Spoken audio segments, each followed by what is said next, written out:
to the rat house, baby, where the truth ain't quiet, and neither are you.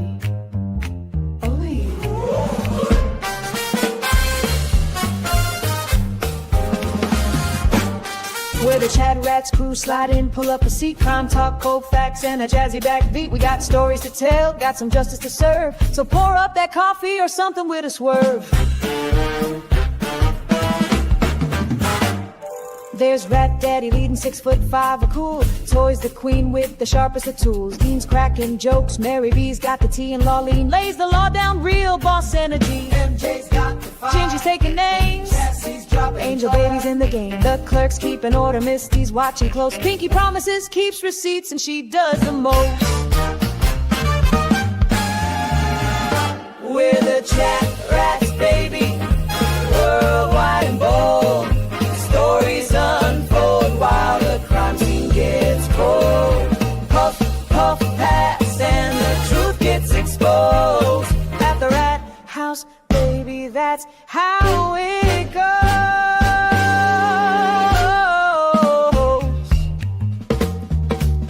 Snap, snap. Cherry lights it up. Cherry lights it up, neon glow behind her head. Tombstones drops the facts that awake the dead. Connor's taking notes, Janine's on the clock. Petty the paralegal keeps the court on lock. Sweet woman, sweet, but she'll sting if you like. Calypso keeps it cool, got that island vibe. Prince Lover's in purple, that Texas pride blowing. Sherry's laughing loud while the facts keep flowing. Bum, bum, bum, bum, bum. Da-da-bum, da-da-bum, ghetto.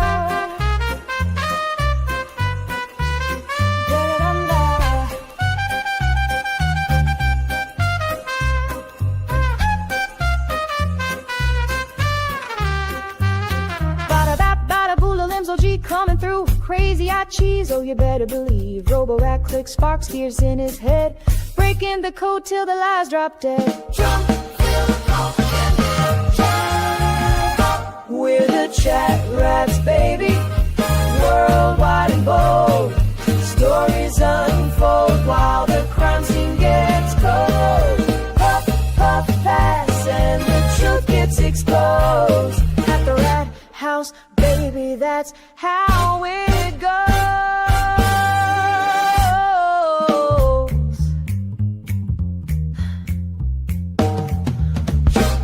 Crime solving, cracks. Worlds are stage. That's a fact. Together, we're the ChatRats crew. We ain't looking back.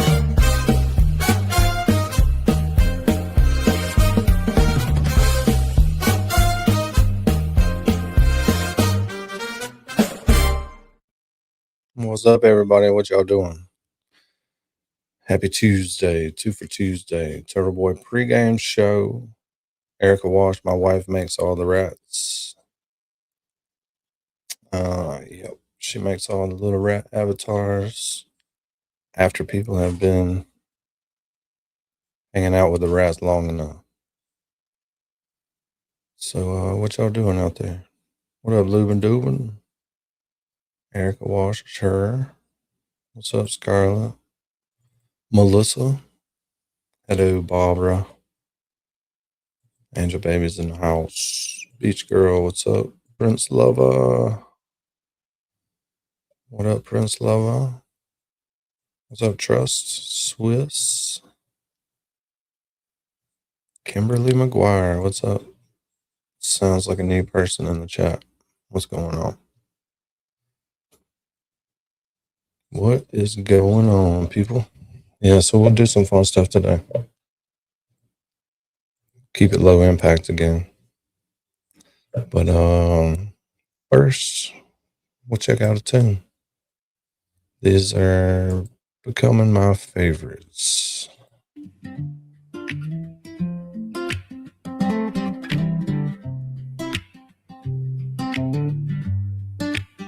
I was standing in the kitchen with the window halfway down. You were talking about forever, like it wasn't that big a sound. I don't know if I believe it, but I like the way you said my name like it's something you've been saving for a moment just like this one came. And I've been wrong enough times to know when not to speak. Some truths don't need explaining, they just sit beside you quietly. So let's not make it heavy, let's not make it hard. We don't need a reason, we don't need a God. If love is just a rhythm, we don't have to rush. Let it move through us, let it move through us.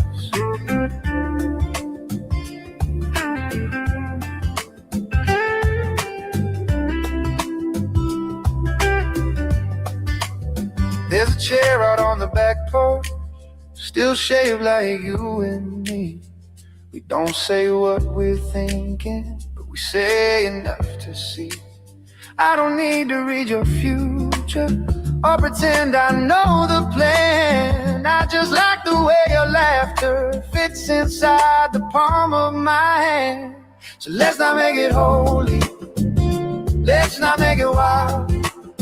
We've both been burned before, we've both been a child. If love is just a moment that we're passing through, let it move through us, let it move through us.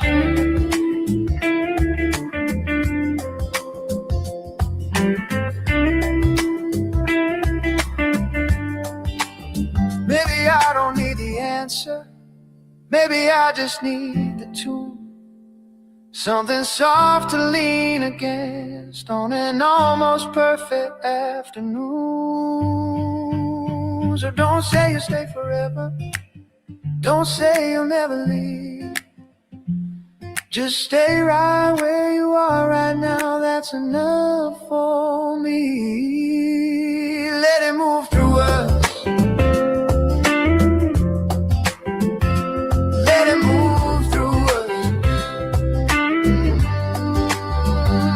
Let it move through us.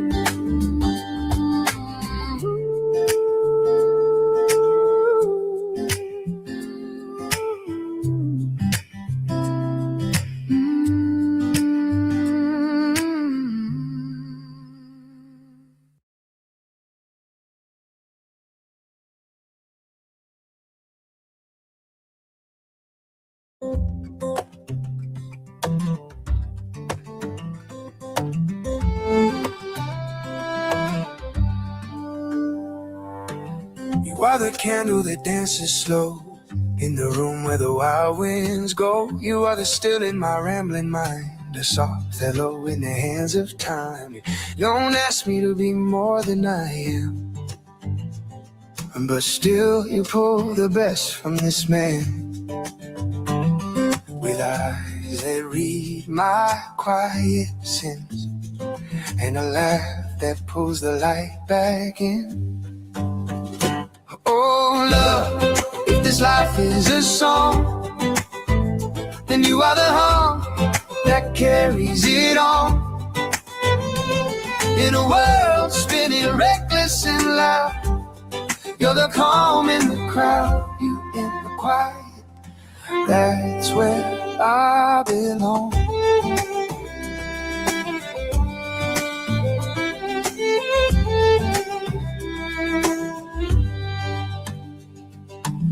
I talk in riddles, I run too fast, chasing tomorrow, forgetting the past. But you hold time like a prayer in your hand, teach me how to truly stand. Your heart is a river, strong and wide, pulling me gently back inside. No need for maps or stars above, I just follow the shape of your love. Oh love, if this life is a song, then you are the hum that carries it on. In a world spinning reckless and loud, you're the calm in the crowd, you in the quiet, that's where I belong.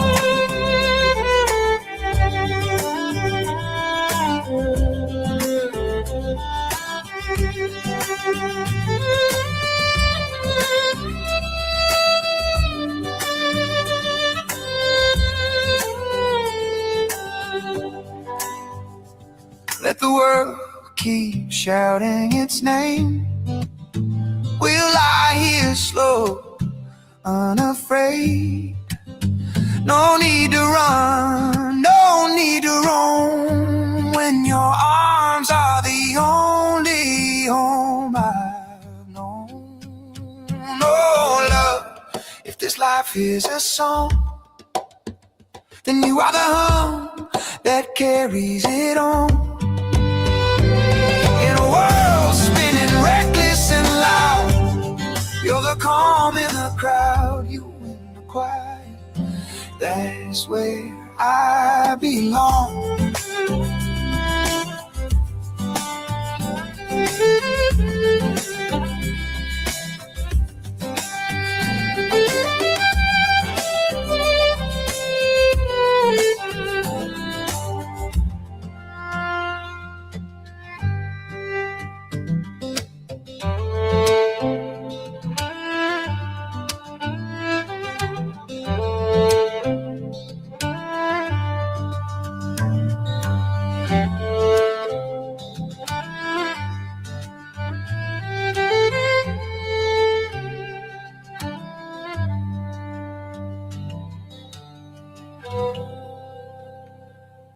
Bam. Hell yeah. So, what's up, people? So I figured today we'd try to figure out where John O'Keefe went. What did John O'Keefe do? But first, let's watch this little hearing that happened today that a lot of people didn't seem to know about. So we'll check this out and let's see what it's all about. Unmute. If you wish, Your Honor, but I can confirm that we have some very technical folks on our end that have been trying to access the documents for the same purpose of moving this case forward. And it's been difficult. And so now we're put in the position of trying to take what has been produced and get an e-vendor involved, which is going to cost more money, of course, but we're getting an e-vendor involved, just as Mr. Diller is, to try to better access these documents.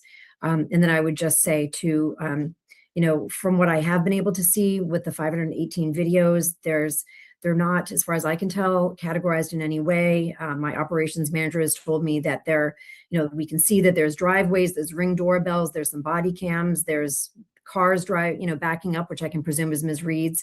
There's some audio files that sound like they're coming from dispatch, but nothing is date and time stamped. We're having a difficulty sort of trying to weed through it and discern what is relevant and what is not relevant from those videos. And then with respect to the folders that I believe Mr. Rosenberg has referenced, we're having a hard time opening those as well. They seem to be either corrupted or not in a proper archive format, to the best I understand what my technical people have told me. So I can just say, Your Honor, we are having some similar difficulties that we would love to get past with the cooperation of all parties in the court. What depositions, if any, have been noticed by CNC? We have not noticed depositions for two reasons. One, there will probably be very few from us, Your Honor. But two, we want to only notice depositions that we truly intend to take and are not duplicative of other parties. So we have talked with Mr. Diller and conferred with him on the short list of folks that we would anticipate that we would like to depose. And frankly, we've also talked to counsel for Waterfall about this. And then, of course, Mr. Diller has talked to me about some of the folks at McCarthy's that he would be looking to depose. But on both sides, it's a relatively short list, Your Honor. And as soon as we get through these documents, we are in a position to proceed with that type of discovery and with depositions. Thank you. Why don't I hear from Waterfall, please? Thank you, Your Honor. David Hassett. Judge, we have responded to the plaintiff's discovery, interrogatory answers, and document responses. We've also propounded discovery to the plaintiff and to the individual plaintiffs identified in the suit. That discovery is outstanding by agreement. As to the documents produced, we also have not yet commenced deposition. The documents that we have gotten through the discovery to date, we've been working through in expending efforts to get to the documents, understand the documents. We've had some challenges, but we've been trying to implement some workarounds, but that is not completed yet. And we also have a discovery e-vendor that will be assisting us in the pursuit of getting our arms around all those documents. We have been in discussions with Attorney Diller and Attorney Smith about the depositions we would be taking. There are obviously some overlap with the depositions that the Reed team would be taking and the O'Keefe team, but that the separate depositions of patrons or witnesses, we conferred about those. I agree it's a relatively short list, and the hope was for us to review the documents before starting that process. Hassett, do the challenges you have encountered include the inability to access the documents produced? Not all of them, Your Honor. We have been able to access documents, but we haven't been able to access all the documents. For instance, some of the folders that were described by Mr. Rosenberg and Mr. Diller, they will open up and they'll be blank, there'll be nothing in there, or they're corrupted. I believe we've had some communication with Mr. Rosenberg's office about some access to files in our own IT support internally. So what I would say, Your Honor, based on 990,000 pages, there is a percentage that we haven't accessed properly or completely. One thing I will also add is that there is a load file that we recently received that has metadata. It appears that will assist in terms of accessing documents or files that we've struggled with. So that's something that we intend to do next. When did you receive that? I think it was in the last week, Your Honor. Okay. Your Honor, Thank you. can I just note, Your Honor, I haven't heard from either of the two bars about these issues. I'm happy to work with them, just like I've been working with Mr. Diller to have these documents assist with whatever technical issue that they're having. I just haven't been aware of those yet. So if they reach out to me, I'm again happy to help with that. But I understand there is a lot of paper here, and there is a need for e-discovery vendors because primarily the plaintiffs have asked for all of these million pages of documents. So I understand why all of the parties are explaining the need to access things in order to go forward and proceed even further with discovery. But I just want to be clear, to the extent there's any technological issue, parties need to reach out to us and let us resolve those, which we will do. But the common theme seems to be that they're all having some difficulty. Does that guy not sound like Cosgrove? Sounds a lot like Cosgrove to me. Well, I agree with you based on what I just heard, Your Honor, but I'm not aware of that until just this moment. The only party I've conferred with about these issues is Mr. Diller, and we've been talking about it for, I think we'll agree we've been talking about it for a month or more. So I'm more than happy to do that, and I don't know what the issue is from the other defendant's perspective. I know from Mr. Diller's consultant what the issue is now, which I believe we've resolved, and he's said he should be able to know that shortly. So I would suggest I'm happy to speak with anyone that needs to in the next couple days to address any technological issues that are remaining.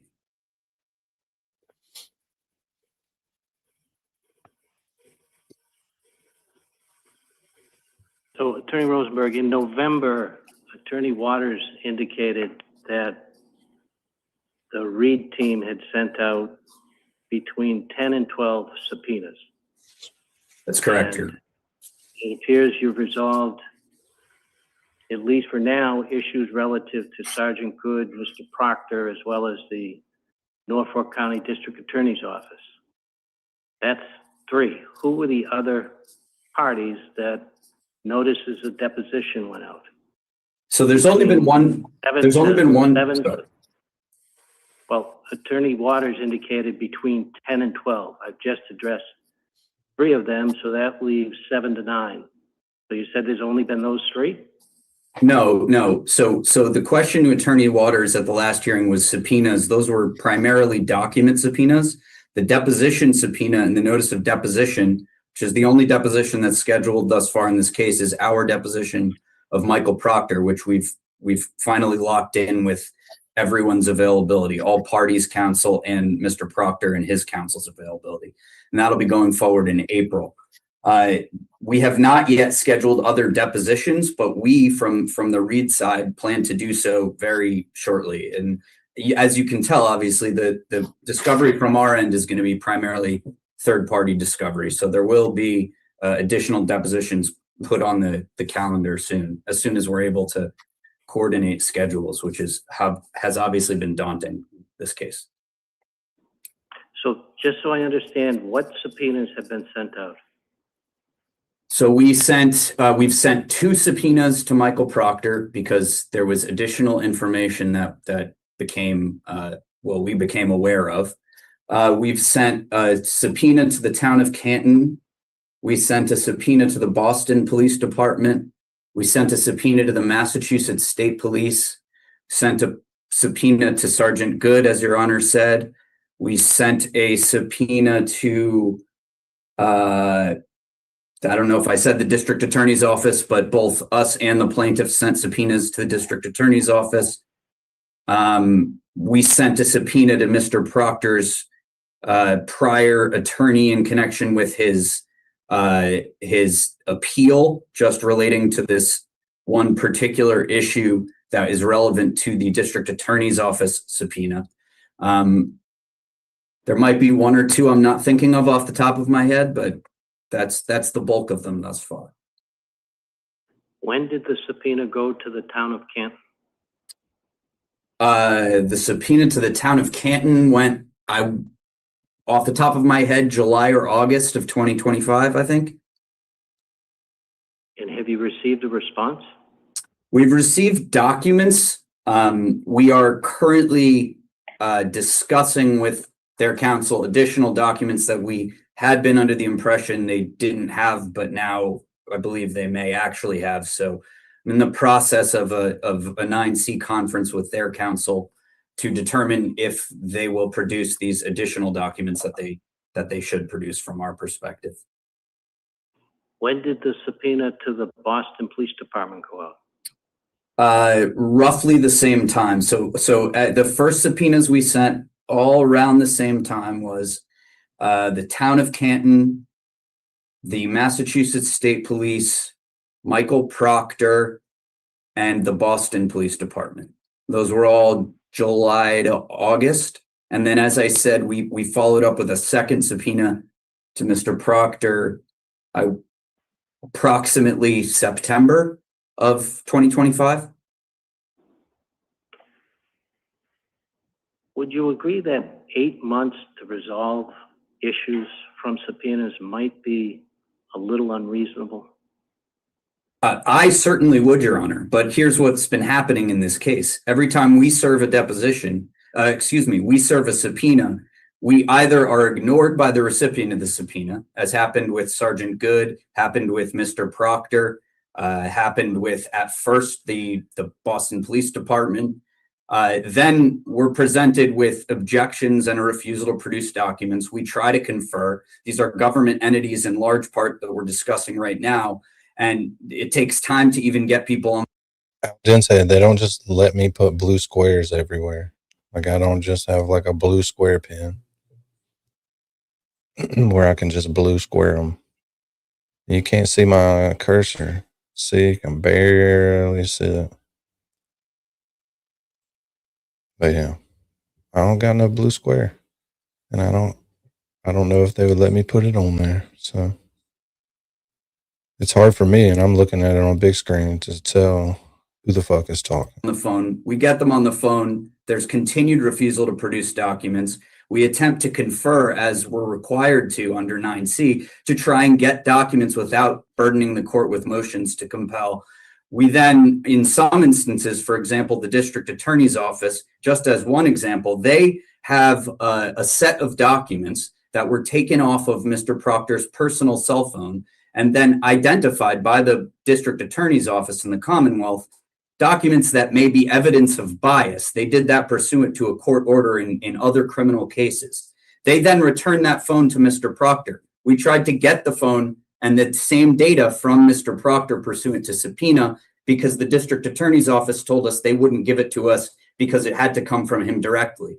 As it turns out, that phone, after it was provided back to Mr. Proctor from the district attorney's office, in the short period of time between that and when he hired his present counsel, he apparently lost that phone. So now we can't obtain those documents from Mr. Proctor. So we had to go back to the district attorney's office and tell the district attorney's office we need it from them. I then engaged for two and a half months. I see now the judge is sitting at his bench. He's way in the back. His head's right above the middle of the W. Little bitty white speck. That's where I've been trying to find the judge the whole time. He's behind the logo. Rat bastards hiding. Negotiating an agreement with the district attorney's office, which would only give us these relevant documents, despite the civil rules, would only give them to us with onerous restrictions that are unusual if never occur in civil cases like this.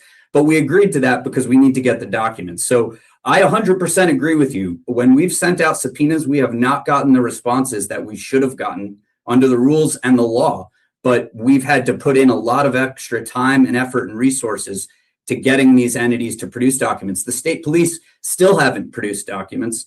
I was under the impression they'd been reviewing them for months, just found out from their counsel that they had made little to no progress, and I needed to again threaten a motion to compel in order for them to agree to produce, to do what they have to do. So I agree with you, Your Honor. We shouldn't have to wait that long. But here we are in February and we're not any further along.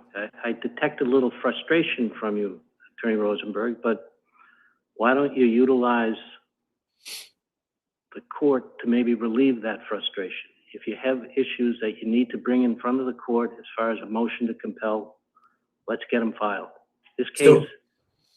Can I just be clear? It needs to start moving along. Well, I need to be clear with Your Honor, and I'm hearing you don't want us to confer with these parties and continue to drag out those conversations. The rules, I believe, would require me to do that, and I can't just come into court asking for a motion. But if you'd prefer us to handle it this way when we get non-compliance from a subpoena recipient, I'm happy to do that. I just am sensitive to the requirements of 9C. I'm not suggesting you ignore any of the rules. I'm suggesting you avail yourself of the opportunity to use them. And I'm simply suggesting that the length of time that it has taken to resolve issues that shouldn't really be issues appears to me to be excessive. So we have to figure out a way to bring them to a head.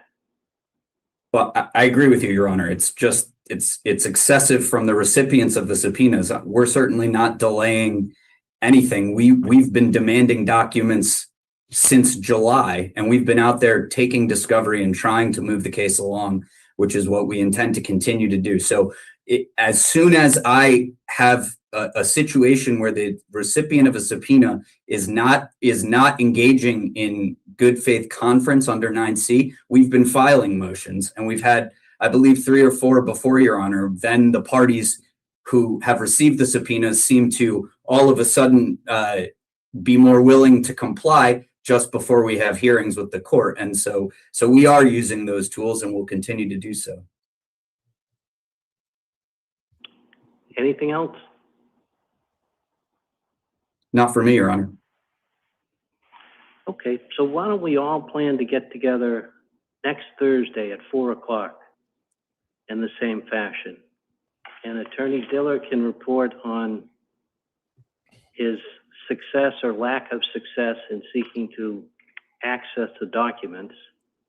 And it'll give you and Attorney Diller a further opportunity to talk about his concerns about categorization or identification of the documents that are produced. And then I'd ask all the parties to submit at this point in time the intended depositions. And I understand that may change, but I want to know who people intend on deposing. Is there anyone that can't make it next Thursday at 4 o'clock?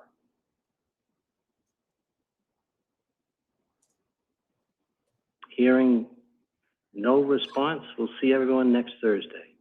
Thanks very much. Your Honor, I have a question though about the request for the intended depositions. Are you looking for that to be a formal written disclosure, or is that something that we could show you in camera so as not to make public all the parties that we intend to depose? You can share it to me in whatever fashion you want to. Okay, thank you, Your Honor. All right? Anyone else have any questions? Yeah, I do. Why are you sitting way back in the courtroom like that? Zoom that camera in. Took us forever to find you. It's crazy. What's up, Matza? Everybody say hey to Matza Media in the house. So, yeah, let's skip over and just get going on some stuff. Got a nice little microdots video to get this warmed up. We're taking it way back. Not way back, but back far enough. What's up, Jim Fox? But yeah, that judge needs to get the camera zoom guy to zoom in on him a little bit. I thought it was just an empty courtroom. Nah, his ass is sitting over there 3 miles away. We're all over here trying to figure out, where is this damn judge talking from? Weirdo. Weirdo. Yeah, so today, for the rest of this time, we need to figure out where John O'Keefe went when he got out of that car.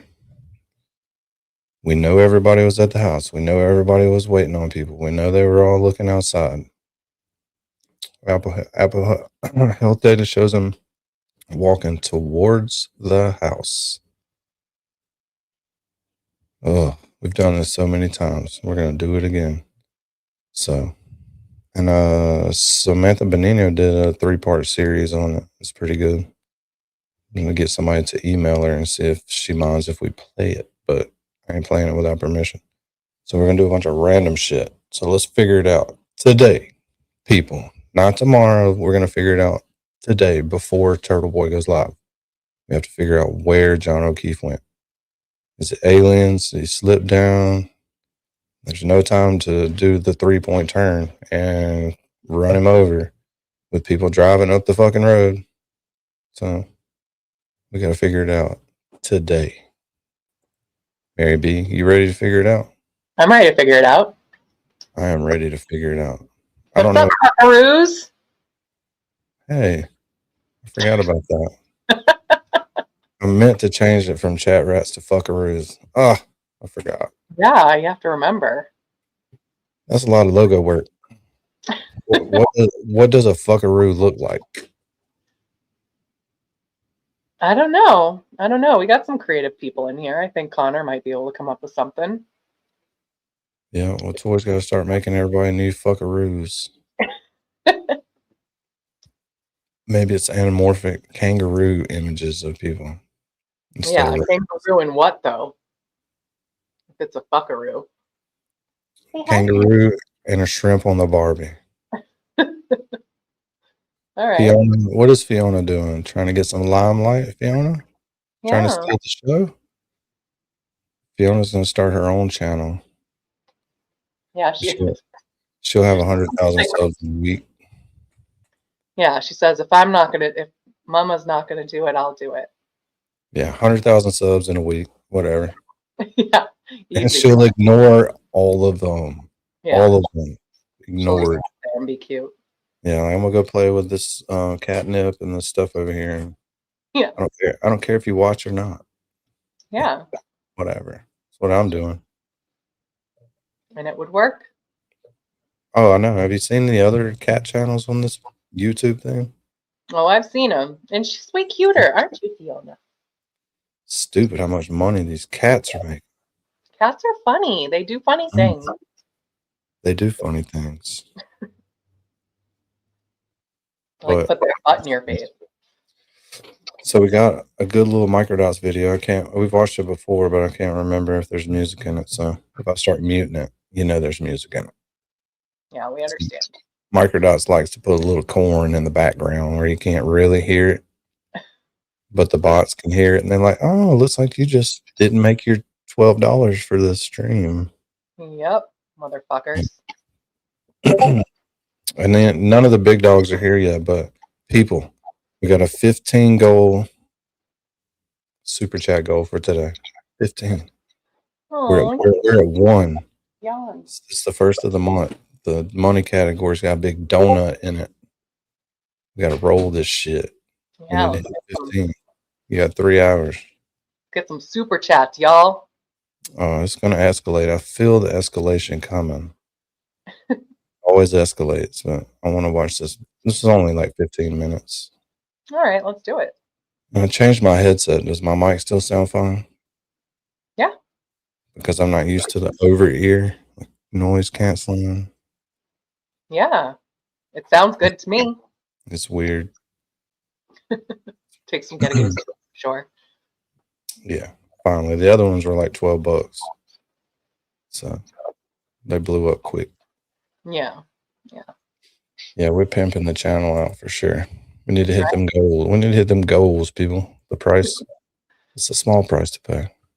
Small price to pay. We don't hit them goals, we don't eat no rolls. Ooh. And we love rolls. We do love rolls. Yes, we do. Oh, what's up, Fervent? Hey, welcome. Everybody say hey to Fervent. Somebody drop Fervent's link in the chat so people can sub up if they're not already. Emily C loves her some Fervent. Fervent, this is Fiona. Oh, yeah, so it's Fiona. Fiona's starting her own channel today. Yeah. Look at her. She's already ready. She's posing. Fiona. She's pretending not to care. She's so cute. I don't care. I don't care. Look at her. Look at me. Fiona, why are you looking at me like that? Did you see her looking at me? What is she? No.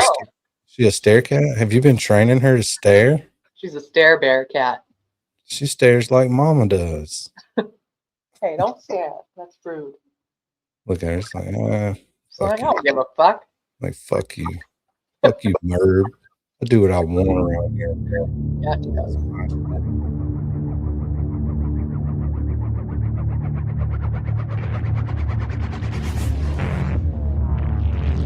Let's talk for a second about what actually happened in the time leading up to everyone going to 34 Fairview. Brian Albert, Brian Higgins show up drunk at the waterfall. They'd been drinking in the afternoon. You know about the flirtatious texts that were sent between Karen Reed and Brian. Higgins was clearly pining over Karen, but for her, the flirtation had ran its course. It was done. She was happy and committed to John. You could see that in her actions with John that night. You don't have to guess. Brian Higgins sees Karen Reed enter the bar. I didn't know she or John O'Keefe would even be there. His attention is quickly turned to John O'Keefe approaching. John greets him with a warm embrace, then does the same with Brian Albert. Brian Albert and John show affection by patting each other's backs. Brian Higgins leans in, asking John where they're coming from. John points, indicating they were across the street at C.F. McCarthy's. John sees Karina Kolokithis, prompting him to walk over and say hello with a hug. He also says hello. Damn it, I was going to stop it when there was 420 in the chat and ask you, what are you smoking on, Mary B? It's time for what are you smoking? So I have, what do I have? Oh, this is some Angry Ginger. And then I have some of the hypothermia. I think I'm going to go with the hypothermia because I love it. So good. So I got Sunday's Best Oreos or sherbet cream pie.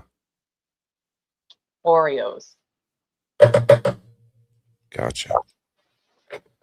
And I left my wife a sherbet cream pie. How nice. That's a good one too. That's what she's enjoying. What's up, Charlie? Hello, Charlie. Hey, Charlie. Smoke them if you got them, peeps. Yeah, it's that time. It's microdots. It's chill, low impact streaming. Because very soon I figured out the insanity workout. I don't have to order the whole disc set this time. I can get it all online for $20 a month. Yeah, body on demand. Mm-hmm. So any day now it's gonna start. Good luck with that. That shit's hard. I know it is, but watch my face over the next 9 weeks when I start. All right.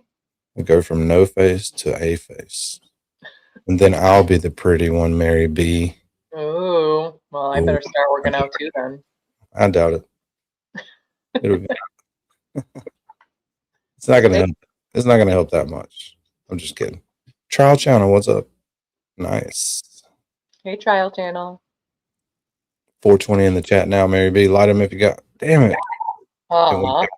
Went back up. Went back up. All right, here we go. To Nick Kolokithis, and then John walks further towards the bar to greet Matt McCabe.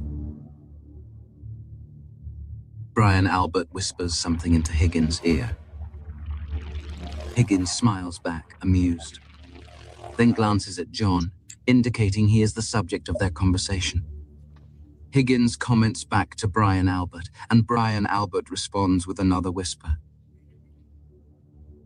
Higgins smiles again at whatever Brian Albert said, and then Nicole Albert returns from the restroom, approaches husband Brian and embraces him from behind, prompting the three to converse quietly to each other. Nicole and Brian Albert speak closely for a time, as Higgins watches. Higgins stands to step away to a more isolated location and signals. Fuckaroos is going to take off too. I got like half the internet saying sup, Bo. Right? I can't make Larry's happen. Can we try to make Larry's happen? I told you I'm not in on that.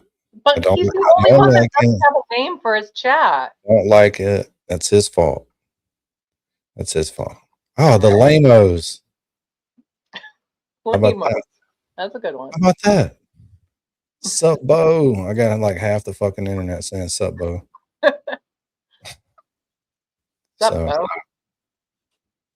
Sup, Bo. I'm gonna go do a low country bowl. Low country bowl, Bo. Right, Charlie, what are you talking about? You must not leave. I don't know what you're talking about, but smoke some more. And simmer the fuck down. Simmer down. Glare-rights? Oh, okay. Glare-rights? Oh my god. KDK, that's my name for us. I'm changing it from ChatRats to Fuckaroos. Yeah, Danny called us that. That's who called us that. Mm-hmm. I've just been dabbling with the idea. I like Fuckaroos. You know, it's easy to say. It look great on a shirt. Look great on a shirt. I'm a Fuckaroo. You wear it everywhere, but yeah, you know. It's like a shirt that says "I'm with stupid." It's got the arrow pointing up. I'm a Fuckaroo. Tells Brian Albert to follow. He wants to say something that even Nicole shouldn't hear.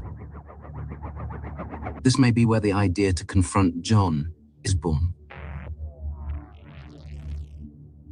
We jump ahead 3 minutes later, and Higgins, Brian, Albert, and wife Nicole are still positioned on one side of the table away from the rest of the group, almost as if they were spectators sitting in the front row watching a play. Brian Higgins takes a photo. His flash goes off in 3, 2, 1. He appears to have pointed the camera through the gap between Brian and Nicole Albert's backs, across the table, and taken a photo in the direction Karen Reed was standing. We know this because we then see her return, walking from that area back to John's side. John puts his arm around her and she speaks to Karina and Nick Kolokithis.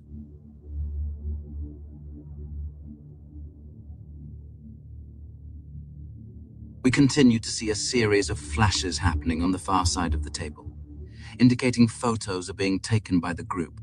Higgins appears to be... It's just a joke. We're not changing the fuckaroos, okay? Before my wife starts texting me and all kind of shit. We're not changing. Just kidding. Long live the ChatRats. posing for one between Brian and Nicole. None entered into evidence. Caitlin Albert... Okay, I changed my mind. We're changing the fuckaroos. Just kidding. Whatever. Can we be like a I'm here sub? for the ride. Can there be a subgroup? Like Yeah. the fuckaroos division of the ChatRats. Yeah, but what, like, makes you a fuckaroo? Exactly. But sits here. Chris Albert stands here, at the left end of the high top. The clock strikes 11 p.m., and 32 minutes later, Higgins, feeling completely ignored, sends a text message to Karen. When you texted her, well, at Waterfall, she ignored that text too, correct? Well, that was the only text I sent that night to her, yes. Okay. She didn't respond. That wasn't my question. What My question is she ignored the text, correct? Well, I don't know if I don't know what her mindset was. If she purposely ignored the text or she didn't see it, I don't know. I didn't read into it. Did she ignore the text, Mr. Higgins? I don't know. Did she respond to the text? She did not respond. Got it. We jump ahead 15 minutes. Higgins checks his phone, growing frustrated that Karen has not responded to his desperate message. John glances at his phone as well to check the time. It's got to be something we're missing in this, Mary B. Got to be. Well, I mean, Microdot says he checks his phone to check the time, but what if he was doing something else? Well, did they ever release like a full thing of John's phone? Like a Cellbrite report or anything like that with all of his text messages? I mean, I think that there has to be one somewhere. Like maybe no one's looked there. I highly doubt that. Yeah, I doubt that. I'm the only genius who would think of that. It's gotta be something, because walking straight in and hugging Higgy, we know that Karen told Higgy that John knows about the kiss. And then what's he do? Immediately walks into the waterfall, gives him the bro hug. Mm-hmm. That's Luca Brasi. Sleep with the fishes kind of stuff. Yeah, that's a power move, as they say. Yeah, it's very powerful to walk up to that dude and just grasp him. And then what if Karen would have showed John her phone when he texted her? Like literally could have just turned his head and said, hey. But instead he tries to text her to be sneaky. What if she would have just went, oh my God, and showed it to John? What would have happened then? I think the fight would have happened inside the waterfall then. Well, I mean, I think it late did start inside the waterfall. Something did. I'm sure we're missing something, dude. We're missing something. Not dry humping, Scott. I'm not talking about Higgy and Brian. We're talking about Higgy and John. Yeah, the big tough guy hug. Yeah, when John walked in, he went straight to Higgy and hugged his neck. Because they hang out, they hung out so often. They hung out a lot. So they were like, Higgy breaking remotes and shit. yeah, they were boys enough to, oh, okay, let's just keep going. I don't know what to do. Almost closing.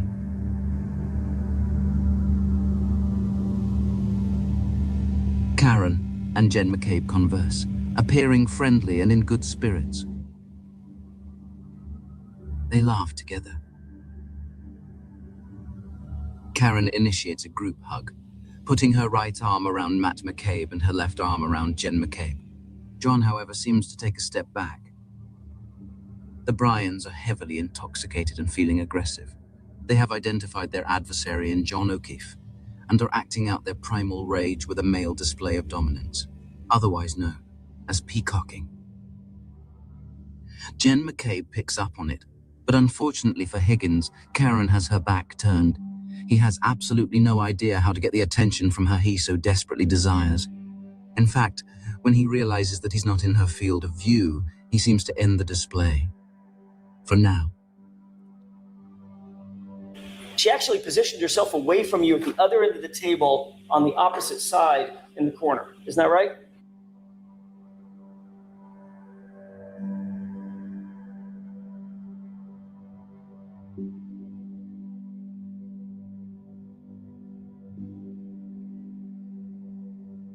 It'd be Albert being all animated and shit.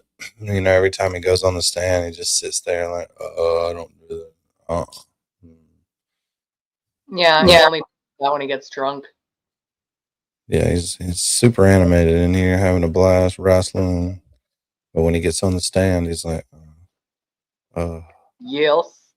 I don't think I understand that question. I don't recall. I've only been on the witness stand probably a couple hundred times. I'm nervous. Jen and Matt McCabe hold Karen in prolonged embrace. However, what's strange is they never once mentioned to her that there's an after party at Brian's house. For Karen, at least, there's a surprise in store. Meanwhile, John has taken notice of the Bryans. Higgins, humiliated, needs validation from Brian that he's powerful. He has worth.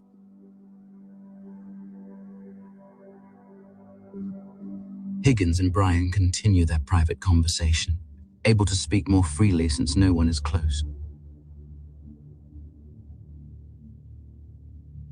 If not planning, they were likely exchanging toxic ideas, building animosity towards John, who doesn't seem to be fully in on the joke quite yet. Higgins is feeling insecure and less than. Jen McCabe continues to speak to John and Karen, with Matt standing out of view to the far right. Karen would be forgiven for believing these people are her friends. At first, I considered this may be when Jen McCabe invited John and Karen to 34 Fairview for the after-party, but then I recalled this. I said, can we make sure we're welcome here? Nobody extended the invite to me. I didn't hear the invite extended to you. So when, exactly? Didn't she grab hold to her and say, you're coming with us? I think she was just referring to, like, in that moment, she was taking her, like, to the side or outside or whatever. But it's snowing out. I mean, well, barely snowing outside. It was cold. I don't understand. Did you're coming with us happen or not? Maybe. I mean, maybe someone smoking butts. No, that's when they were all leaving. Yeah. So you're gonna stand outside if someone's smoking a butt and you want to talk, right? Yeah, So maybe, I don't know. I guess so. I'm just throwing things out there. Was John invited? And for what purpose was he to be there?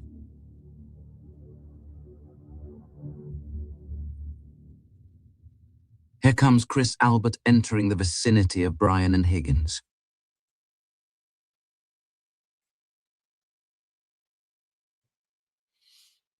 Karen chats with Brian and Chris Albert, but her eyes never find Higgins.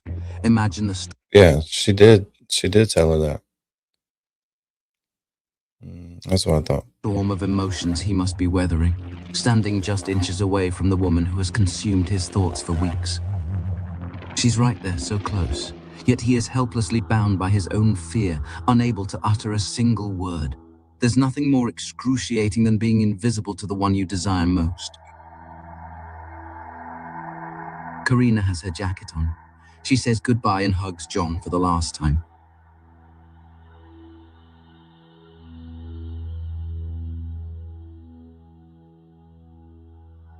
She then tells her husband Nick that she just needs to say goodbye to Karen before they leave. Higgins is frozen like a deer, hoping not to be noticed, his body oriented towards Brian Albert's back, staring blankly into the side of his head. An inferno of anger, frustration, and embarrassment swirls inside of him, growing exponentially with every passing second. She didn't reply to the text message I sent over an hour ago. She hasn't said hello to me. She hasn't even acknowledged my existence. How could she do this to me? I told her I wanted the real deal. Isn't that what women want? I don't know where she was all night, no.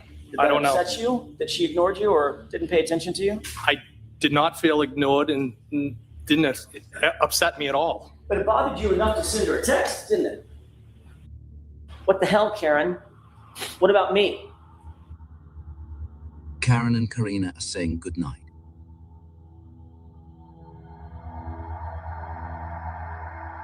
The Bryans continue their performance of alpha dominance, less a calculated strategy and more a mirror of their restless and intoxicated psychological states.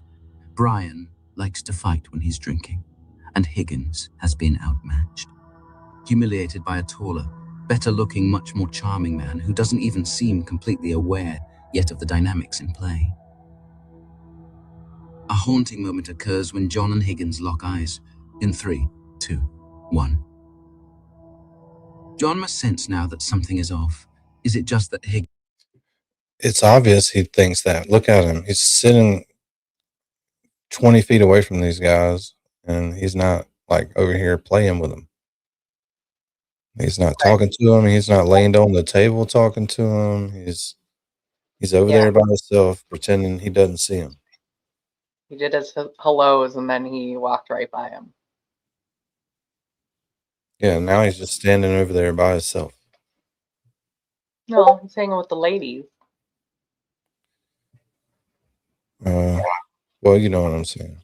Yeah. It's just, they're right there. If they were all the, really good friends, come and hang out with us at the house at the after party, then they'd be over there goofing with him. He'd be part of the crew over there.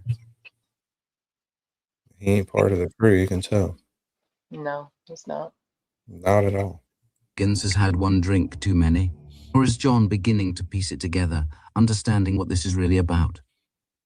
And then there's that sparring and fighting that he and Brian Albert were engaged in.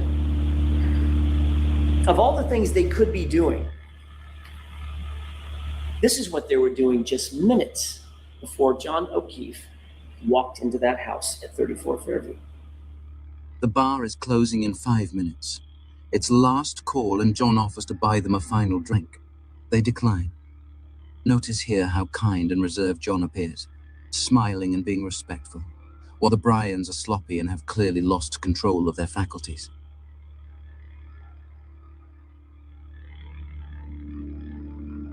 John watches as Brian and Higgins can't seem to keep their hands off each other. Remember, this was their state as they waited for John to walk into 34 Fairview just moments later. They felt invincible, but in reality were barely able to stand. It's easy to see how John might have overpowered them, perhaps pushing them to take drastic measures, or causing a third person to jump in and help. After all, no one can be allowed to beat up an Albert in his own home. That simply cannot happen, especially by a lower-ranking fellow Boston cop like John. I mean, look at the bar.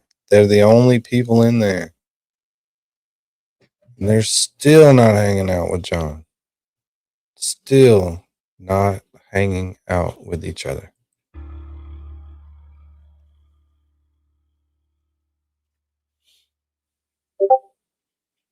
Chris Albert hugs Caitlin since he's not going to the after party with everyone else, and the rest of the Alberts head towards the door, including Higgins.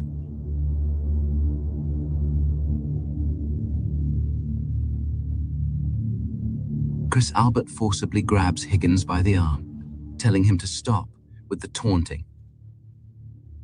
Higgins looks at Brian for the okay. Chris and Higgins look to Brian. It's fine.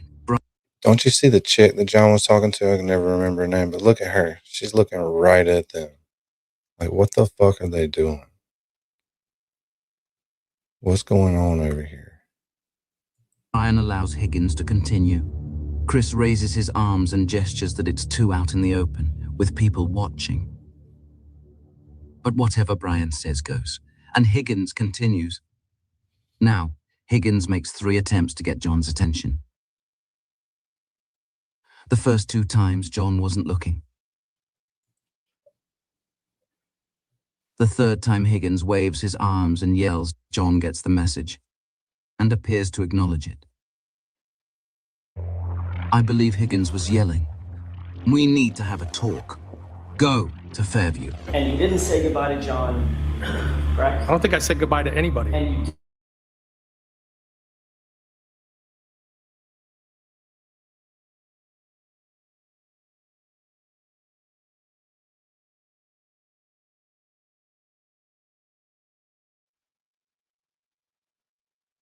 sort of demeanor within at the water. It was fine. Everyone was having a good time.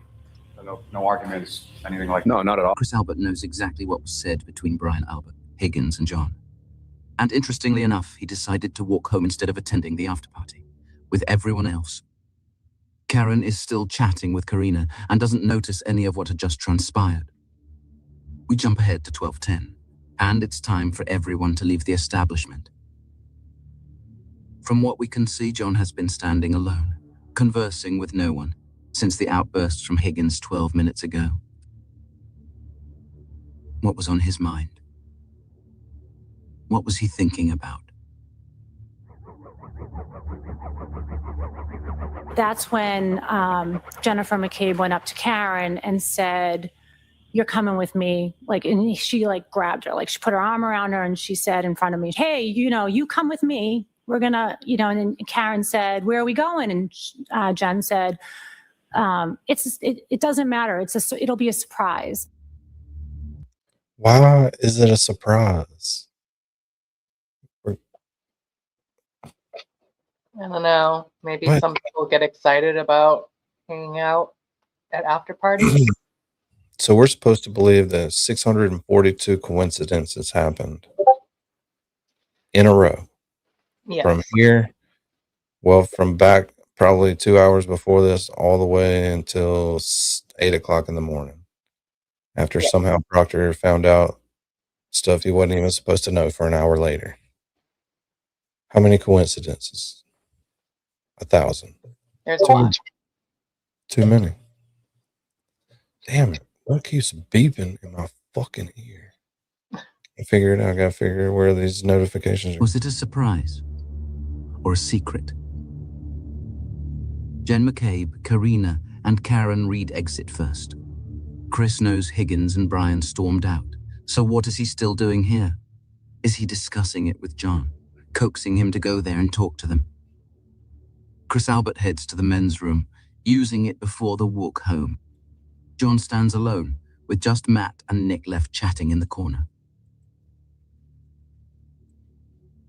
He decides it's time to go and walks out of the waterfall bar for the last time. Whatever John thought was up with the Bryans, he kept to himself. You texted John O'Keefe, "You coming here?" I did. And that had 3 question marks behind it, correct? Yes. A few minutes after receiving that text, John was severely beaten and would be dead in a matter of hours. There's certainly motive for Higgins to want to harm John. But what about Brian Albert? Why would he harbor negative feelings towards him? John and Brian Albert were both Boston police officers at the time, and Albert allegedly has a history of violence against other officers, perhaps because he was high-ranking and knew he had power over them. There were never consequences, not for Brian. If he had an issue with John, he may have wanted to address it, cop to cop, and put John back in line. But what issue could he have had with John? Asking that question, I remembered something that was said during the trial. John wanted to know if one specific person would be at the waterfall before he agreed to come. And now, I'm asking myself why. I leave you with this. What, if any, communication do you recall in regard to who was there or who was going to be there?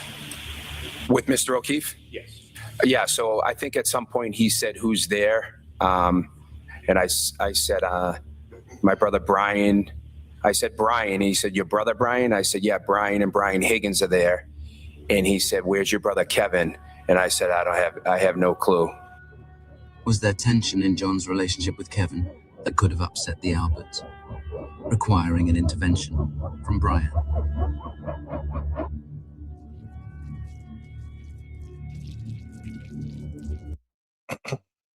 Mark Cunningham, thanks for the PayPal. He says, change that Saints logo to a Patriots logo. I can't do it. Yeah, No way. even though they're not playing anymore, but whatever. Yeah, I'll be rooting for the Patriots, though, for sure. Yay. Be nice to see Drake May in that first season get that, just go all the way, pull that down. Same thing the Chiefs do every year. No, not anymore. It's gonna be tough to win. Be tough to win the division if the Chiefs get good again. Be a hard path to get through there. I think they're done being good. Yeah, I hope so. I hope so.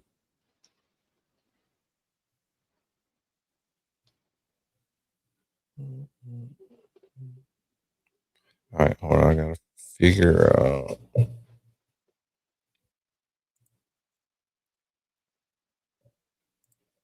right. This is self-explanatory. So it's not a very long video, but it's pretty good.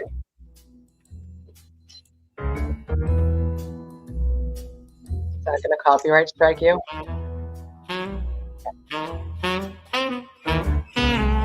Okay.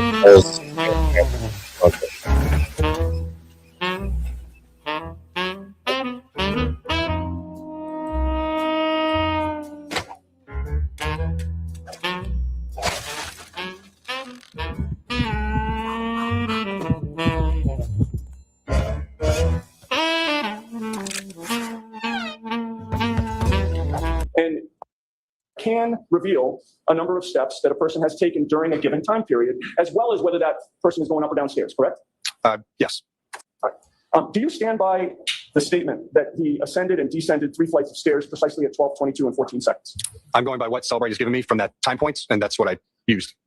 Is it true that what the Apple Health data actually state is that John O'Keefe's phone went up and down 3 flights of stairs sometime within the time period that began at 12, 22, 14 and ended at 12, 24, 37? I can't speak to it. I don't know. This is what, again, when the phone comes back up with location data at 12:19, as I said, he's by Dedham Street and Cedar Crest Road. At 1:38 Dedham Street, right around there, 12:20 a.m., 34 Fairview's put into Waze. He then proceeds down Dedham Street, takes a left onto Oakdale Road. Goes to the end of Oakdale, takes a left onto Maplecroft. As he's going by Maplecroft and Pinecone Road, right around 12:22 and 14 seconds, was a data point listed that he's ascending, descending the stairs. So he's over a half mile away from 34 Fairview at this point.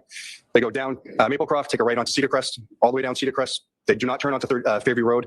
It goes by Fairview, does a 3-point turn or turns around somehow, and then goes back to Fairview and takes a right, where it finally stops between 34 and 32 Fairview. Watch out for the hill, kid. I think he said. That's my favorite part. Watch out for that hill, kid. You'll get. I know. You'll build up speed, kid. Yeah, watch the fucking hill. Look at that big ass hill. Little does that kid know that his back is famous. How do they park that car down there like that? I don't know. They have to have the emergency brake on. Dangerous. How can you just lie like that? That's just a flat, bold-faced line. Pinecroft is right where they were when this happened. This is Pinecone Road, and then Maplecroft intersects here. And this is the ascending, descending stairs points in his phone. Doing a Google Earth elevation check. There's about a 20-degree dip, and then it goes up. And then as you go down Cedar Crest, the hill is about a 50-foot elevation change again. So it's pretty significant. And so I'm sorry, sir, as far as the elevation change that you're talking about, how is that measured and how and where is that in reference to what's picked up here? So again, like I said, in this area here, there's about a 20-foot drop. And then as you go down Cedar Crest, that hill, it's about 50 feet. The spot here is the ascending, descending stairs. So as I said before, he doesn't have an eye watch on, so it's not collecting that great health data. It's still acting as a speedometer. So again, whatever movements he's doing is triggering something in the phone as he's ascending and descending these hills. Essentially, it could be tricking the phone into thinking it's stairs.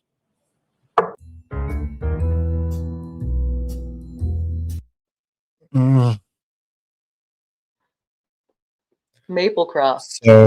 So engineers didn't think to test any of the, I guess, hardware in the phone that acts as a pedometer and does all this. They just threw it in there and like, fuck it, you can trick this thing. I know, especially after it's not like the first model, you know. You think they would have figured that out. 2022. You can just trick it. Just shake it. And the phone gets dizzy and all of the shit gets jumbled up.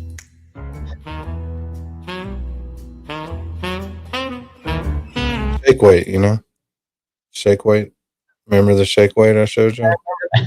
The shake weight, yes. The tug toner. Yeah, I'm gonna pull up the tug toner now because I'm gonna try to sell some of them. Also, to check the links, check the linked products, just in case.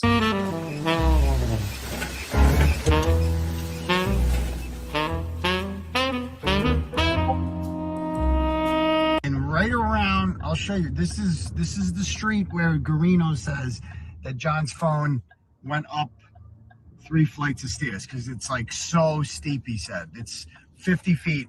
So we're gonna check out this road. You guys show me the steep part. Okay. Hope this kid knows he's about to go over a big drop. I guess. Look how flat this shit is. Look how flat this street is. Are you kidding me? Are you kidding me? Watch out for the hill, kid. Damn, I I think he said started. Pinecroft is right where they were when this happened. Look at this shit. Is this the flattest street you've ever seen? I feel like I'm in Indiana. There it is. That's Pinecone. That's the street Garino. Pinecone. It says right there, Pinecone. That's the street he said where John was. So this is the 50-foot drop. Bro, did I miss? Are you kidding me right now? 50-foot drop? Where? Over the course of 17 miles? Where's the drop? What's the... You know, and I've been there. There's no fucking drop. Yeah, that math ain't mathing real well. It's not. At all. But without further ado, it's time for me to sell you some exercise gear. So don't laugh, Mary B. Take two. All right. Without further ado, some of you may want to order this. First, there was the shake weight, which utilized a piston-like motion to build and tone muscle. Then came Free Flexor, a flexing dumbbell using centripetal force for an even deeper burn. Now, get ready for the next fitness revolution. You will build strength. You will get ripped with the most groundbreaking workout tool on the planet, the Tug Toner. The Tug Toner uses dynamic resistance technology to work your biceps, triceps, pecs, delts, quads, lats, and glutes. And the Tug Toner's unique design allows you to work every angle of every muscle to complete exhaustion. The Tug Toner is versatile enough to let you work out anywhere, at home, in the car, even at the office. Order the Tug Toner for only $39.95 and get a second Tug Toner absolutely free, so you can work out with a friend. The Tug Toner. Available at Walmart.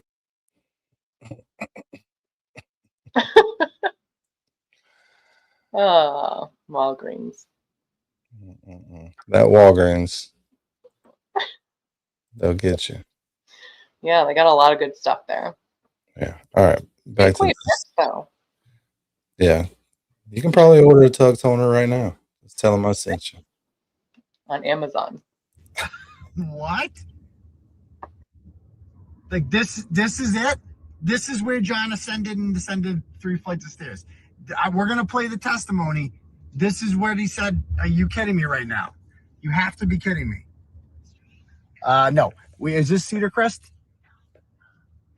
Yeah, you're going to go right here. Yeah, right here. So we're back on Cedar Crest. And whoa. Yeah, she drives like Karen. And then so we're going to come up here. See, there's so many stupid four-way stops here on Cedar Crest. So come down here, and they're gonna Fairview Road's gonna be on the left. They're gonna overshoot it. So what are we looking at in this slide? Yep. So this is the track. This one shows the 12:22. 12:22 and 14 seconds. GPS point where right here where the little arrow is. That's exactly where they were when the phone is registering the ascending, descending stairs, like listed in Cellbrite. Maybe you could use that laser pointer to illustrate the jury where that point is in relation to where 34 Fairview Road is. Yes. So this is where they were with the ascending, descending stairs. They would go continue down through this little piece here, take the right onto Cedar Crest. They continue down Cedar Crest, missing Fairview right here, and then turn back around and then come to the house. Look how flat this shit is. Look how flat this street is. Are you kidding me? Are you kidding me? Watch out for the hill, kid. And so at the time that the phone has that recording of the health data descending, and is it ascending or descending, or how does that read in the health data? I have in my report, and that's what's copied from the thing. It's ascending/descending stairs.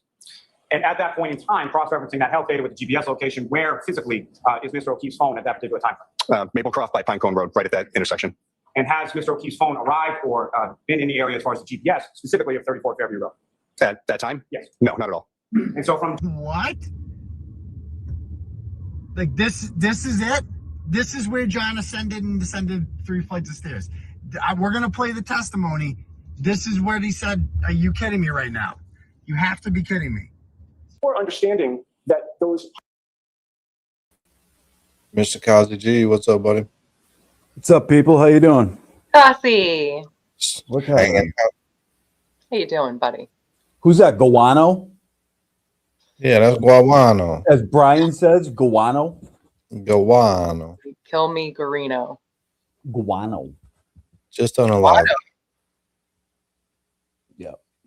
So y'all, I saw y'all having fun in Erica's chat last night. Was that okay? What somebody was saying there's bad people in there. Was she getting trolled or something? There might have been one or two. There wasn't.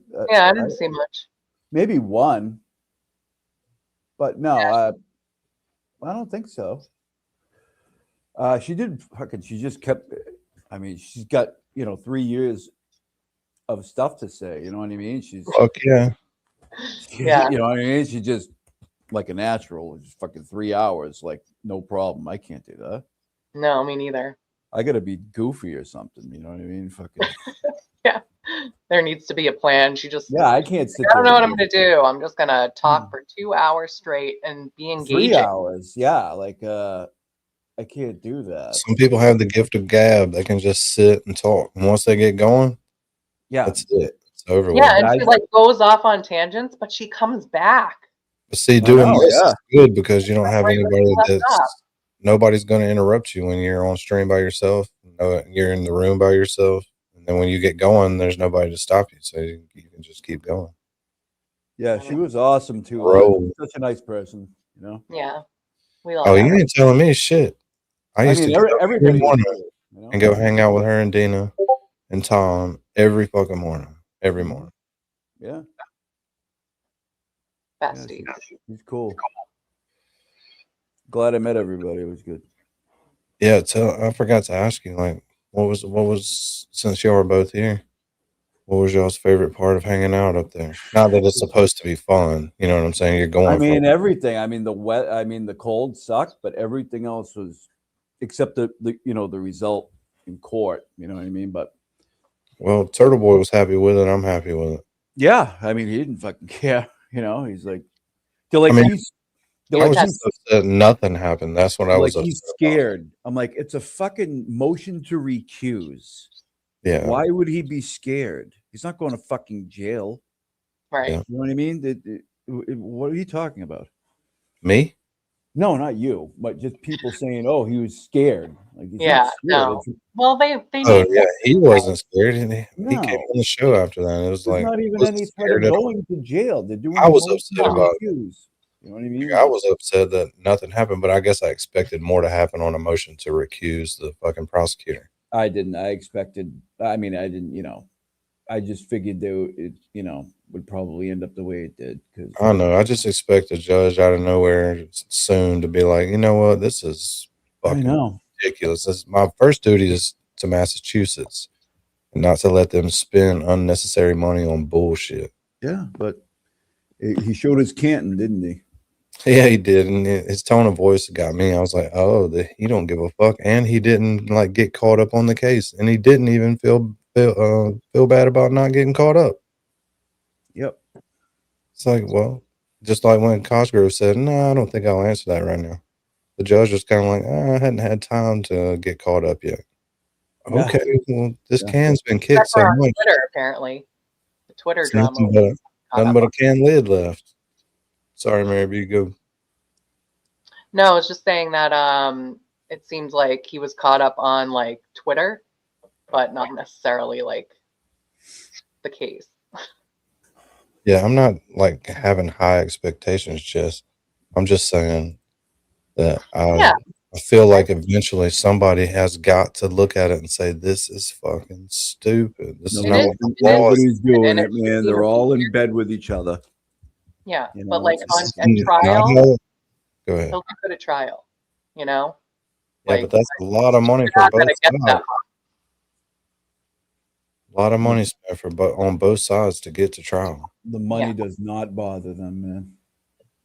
No, Not even a little bit. it's taxpayer money. And No, they it's certainly like- don't give a fuck what the defendants spend. Yeah, but it's their Right. weapon. Now that we've been watching a lot of these cases and shit, it's the weapon they use. Like if you're gonna fight against them, they're gonna fucking make you spend 150 grand. Yeah. Period. Minimum. Mm-hmm. If you're gonna get out of that case spending $5 grand, fuck that. We'll make this shit last 10 years. Government hacks, man. Lifetime hacks. You know what I mean? Fuck you. Yep. Pay me. Yeah, Gary and Associates added a wing on with what you're paying them. Because you've been paying them for so long. You know what I mean? So many hearings, so many motions to respond to. You gotta pay for all this shit. Fucking wild, man. It is crazy. And they know that. Because they're attorneys, they know that. And they're like, well, fuck it. We'll see how long you can fight it. Yeah. And then in a year and a See how half, long you can pay for, buddy. yeah, we'll offer you a plea again every so often. Just see if you're tired of fucking spending your money. Yeah. Yeah. That's I good. mean, I don't even. Has there even been a plea offered or suggested or anything? Probably. I don't remember anything like that. So. No, Yeah. no, so nothing worth talking about. Which would be odd in itself, where the fucking government doesn't say, hey, look, we don't want to fucking do this shit for 3 years. How about this? Does this sound good? And for their pound of flesh, dude. I mean, if he walks, I mean, it's a fucking big deal to him. If he walks, he just looks better, and everybody fucking, there's more eyes on it, and he exposes the Commonwealth Vindicated. more. Yeah. Yep. Yeah, it would be in their interest to just cut it. And It's not in their interest. It's not. I mean, you would think it would be if they were normal fucking people, but they're not, and it's not a normal state. You know what I mean? Like in a fair environment, yeah. I mean, that would be the case. But what state is that? This dumbass state. I mean, it's a state. Oh, I'm talking about which one's the fair one. I don't know, Kentucky or something. I don't know. Someone Bet you there's gotta be one somewhere. anywhere you put a bunch of money to be made and a bunch of attorneys. Anyway, where there's a fucking legal system, and you know what I mean. It's just pay to play. Yeah. Yeah, there needs to be oversight. There needs to be someone that says you can't do that. Yeah, and you think, oh, well, what about these prosecutors? Well, those prosecutors are building up fucking resumes. So that's what they're doing when they're working for a measly $145,000 a year. The judge came right out and said, you know, prosecutors, you know, especially especially appointed prosecutor Robert Cosgrove, has immense fucking immunity and power. It's like Yeah. unlimited. And forget about the judges. You know? I mean, I gotta throw this out there too, because Scott McGinnis is in the chat. That man standing out there in the freezing cold to be everyone's like lighthouse. Be like, this is the way to go. I just have to give him props. What's up, Lola? yeah, Scott's fucking the original gangster of the fucking movement, man. He's the fucking headstone. Yeah, we know Scott. Oh, Lola's in the chat. Lazarus friggin' Hey, wind Lolly. tunnel. Yeah, it is. I can't believe I didn't meet him. on the panel. I can't believe I didn't get to Yeah, meet no, him. I was wondering why you were being so damn quiet, and then I saw your messages rolling. Yeah, I was typing, but I'm also listening and eating. Well, I'm trying to figure out what the fuck happened to John. Where did he go? We're gonna figure it out tonight. We got an hour and a half left. There's absolutely no way. I don't know. But we're gonna do it anyways. We're gonna do it anyways. What's I'm up, down. Rubicon? Hello, Rubicon. Where's Rubicon? Oh, I see. Hi, Rubicon. So, Kotzi, when you went to the hearing, were people requesting to hear MC Kotzi G voice? Yes. He's stuck with it now. Some lady came up out of nowhere and she comes up to me. She's like, "Excuse me," like taps me on the shoulder. She goes, "Could you please get into character?" I'm like, yeah, I'm sorry, forgot. I'm just following him around going, dance monkey. yeah. Like, aren't I'm not your y'all tired monkey. of hearing Kotzi after that hearing? Ugh. Yeah, well, no, it was before the Maybe. hearing that a lot of the requests were coming out, but then Losing his voice and shit was fucking funny, man. Yeah. And Mary B, your shout out on TV's, was it the stream or the bus stop live? I don't remember, talking about meeting you. That was really nice. I didn't hear it. Apparently, You didn't? Yeah. I didn't. People have been talking about it in the chat, but I didn't finish watching Bus Stop Live We today. need somebody to clip those so we can watch. Not clip He's them. like, and Send me a time. I met Mary B. It was like, Yeah, I forget the words he used, but it was like gracious and honored, you know, to meet the ChatRats. Her and Kossi were there. Like, it was really cool what he said. Yeah. It was yesterday, I think. Bus Stop Live, right? That's what I'm trying to remember. I mean, it had to have been because Well, it had to be been yesterday as far because back it as wasn't Saturday Friday. night. Yeah. All right, let's figure out where John went. It's not much longer in this video. And then Danny got a shout out this morning for his No, analytics. again, like I said, the phone is a high-tech pedometer. It doesn't mean that steps were taken. It means the phone was manipulated in a way that it believed it was moving and taking. Yeah, I still haven't been able to find it. I looked for it for a minute, but couldn't find it. How would he have the analytics on my channel? What's that? Well, Is it a I mean, what? he just went through the views and like how many views videos are getting on average versus subscribers. And he started by looking at I think LTL and Crawford's, and then he looked at Jess's and Will's, and then he like was pulling yours up and talking about, you know, how Rat House Media is killing it. So you're killing it. Nice. Yeah, I've got almost 9 million views.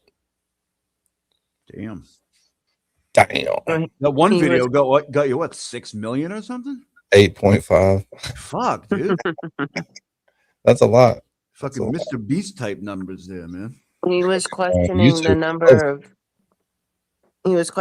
number of views that LTL gets on his videos versus like the comments and stuff. He kind of insinuating that there might be some bot stuff going on with his channel. Yeah. I've been clipping stuff for him, like for tomorrow. Each video is like 3 comments, like 7 comments, like, and comments don't do it, but like, and a lot of the times it's a subscriber only, so you can't see the views, but it doesn't seem like it's that many. I mean, Well, it's one almost in at particular that he 50,000. was talking about only had one comment, and it was LTL's own comment. LTL commented on his own video. Mm-hmm. Yeah, that's fucking. And then liked it. Then liked it and loved it. And then had a change of heart later and came back unliked I'm not it. gonna say anything. I just saw something a little while ago. I couldn't fucking believe. All right, let's stay focused. We're definitely not Yeah, going we'll to find out where focus. John went if we don't fucking stay focused. Focus. Jesus. Stay focused, Danny. That's what we do here is focus. Steps. Oh, I see your objection. Okay, so yeah. Cone. That's the street he said where John was. So this is the 50-foot drop. Bro, did I miss? Are you kidding me right now? 50-foot drop? What? Watch over the hill, kid. Again, that's assuming that they are steps. Right, and again, I'm asking you from the data itself. Again, the phone says it's steps, doesn't mean they are. All right, well, what's listed as steps? Does that indicate, from based on your trading experience and familiarity with this sort of health data, what, if anything, does that tell you as to whether or not the person with the phone is physically taking steps? That's not the case. What is the case? Like I said, the phone has internal measures. Guano. The phone has internal measures in it. Like I said, it's basically a pedometer. So the movements of the phone, the distance traveled, it's going to register as steps. You don't have to physically be walking and moving the phone for it to register movements. Just waving it around and then could potentially cause it to think you're walking and moving. Again, that's assuming that they are steps. Right, and again, I'm asking you from the data itself. Again, the phone says it's steps, doesn't mean they are. All right, well.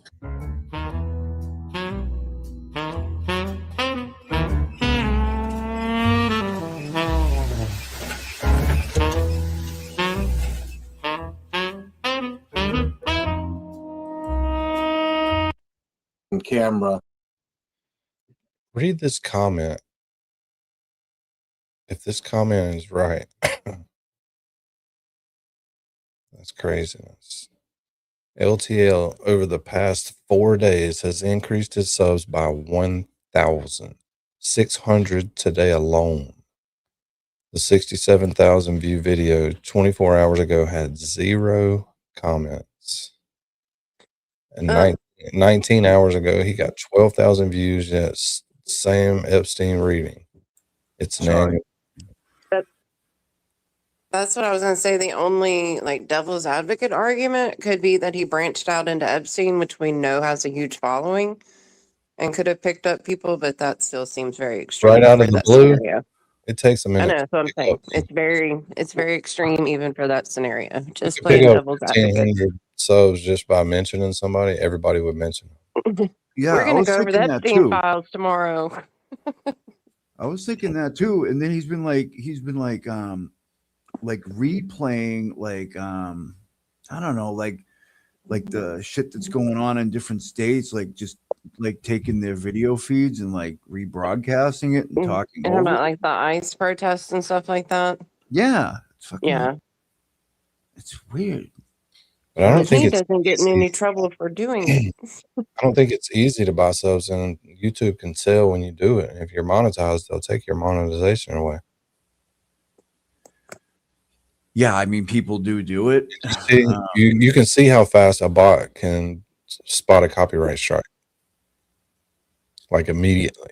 So you don't think they notice all the other shit too? Man, I don't know. They notice. I don't know. I can't even get monetized, dude. So I fucking Why not? You are monetized. You I'm are not, though. monetized. I'm not. What are you talking about? You've got memberships and stuff now. I do, right? But okay, so somebody said they won't release the funds until like the middle of February, right? Like the 12th or something like that. Yeah, February 21st. Yeah, and then I got an email the other day and it said, you put your AdSense on hold. And I'm like, I put my AdSense on hold. How the fuck did I do that? And I don't have an answer for it. I looked it up and like I can't figure it out. So, and I'm Did not you go really to sure your how to AdSense get a hold of page? them. Huh? You go to your AdSense page? I did. There's nothing about being on a hold. I mean, being on. I know But what yet you're I got an email saying it was. I you're do getting, have a like- PIN number. I put the PIN number in the other day. reply to that email. Look, it's like a do not reply email though. Maybe it is. You can maybe ask YouTube. Google owns both of them. Will I that know. keep you from getting your people buying memberships and super chatting and stuff like that money as well? Well, it keeps you from getting the money. Yeah, I mean, people are like buying memberships and like say super chats and stuff like that. So I've broken like the threshold. You know what I mean? So it's in there. I can see the money is in there. They'll figure it out when Not it's time much. to pay you. When it gets close to the 21st, it's gonna prompt all that shit for you to fill out more stuff. Yeah, but they don't have like a customer service number or anything. Right? You can Hell no, it's email and shit. all, that's what I try to tell people. That's what I hate, man. All No, you can tweet at them. Tweet at them. It's all Yeah, AI. somebody did tell me that the other day. Yeah. You can tweet at Team YouTube on Twitter. That's a good idea. Somebody did tell me that the other day. I forget who it was, but Speaking of Twitter, did y'all see where Elon Some Musk girl online office says got one raided? 1-800 YouTube. Huh? That was- Elon Musk, what? Elon Musk's office in, I think it was France, got raided today. Really? Rated? Yeah, they are doing an investigation into what is the AI or whatever, is it Croc? What's Grok? the name? Yeah, something like that. Croc. I don't know. I just saw a video on He my bought lunch the break Croc today. company. He's making shoes. But they were talking about how they're investigating like why certain stuff is in feeds, like the analyticals, I guess, of how the algorithm works. So his office got raided, and I know they said there's like a hearing coming up in April or something. Must have pissed Trump off. Yeah. All right. Look, y'all forgot. We're trying to figure out what happened to John Keith. All right, focus. Get this conversation going. It sort of sparked something right here. Mary B, you took the tour with Sweet Woman, right? Yes. I did. Somebody just sent me something. Let me look it up real quick.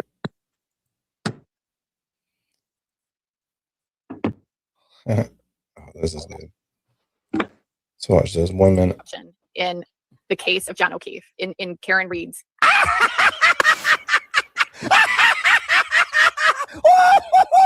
One more time.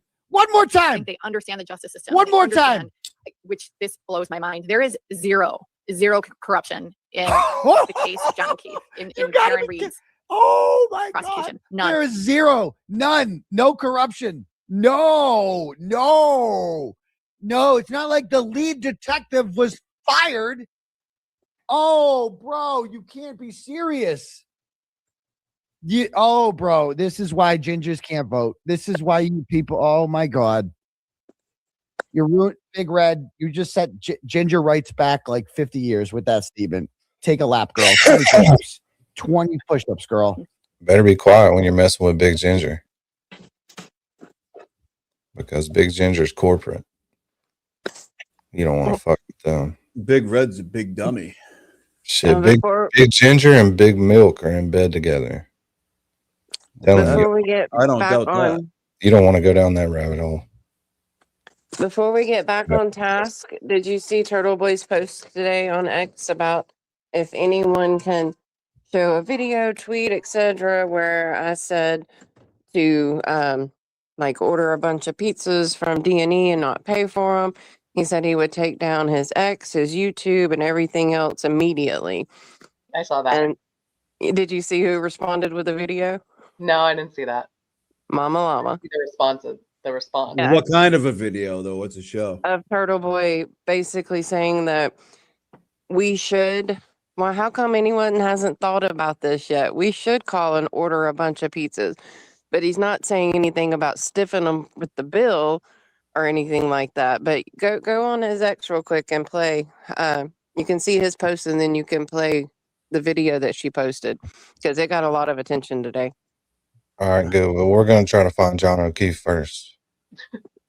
And then we'll do some. I got bad news. It's not going to take long to not be able to find him. Okay. Okay. Focus. Yeah. Let's just do one thing at a time.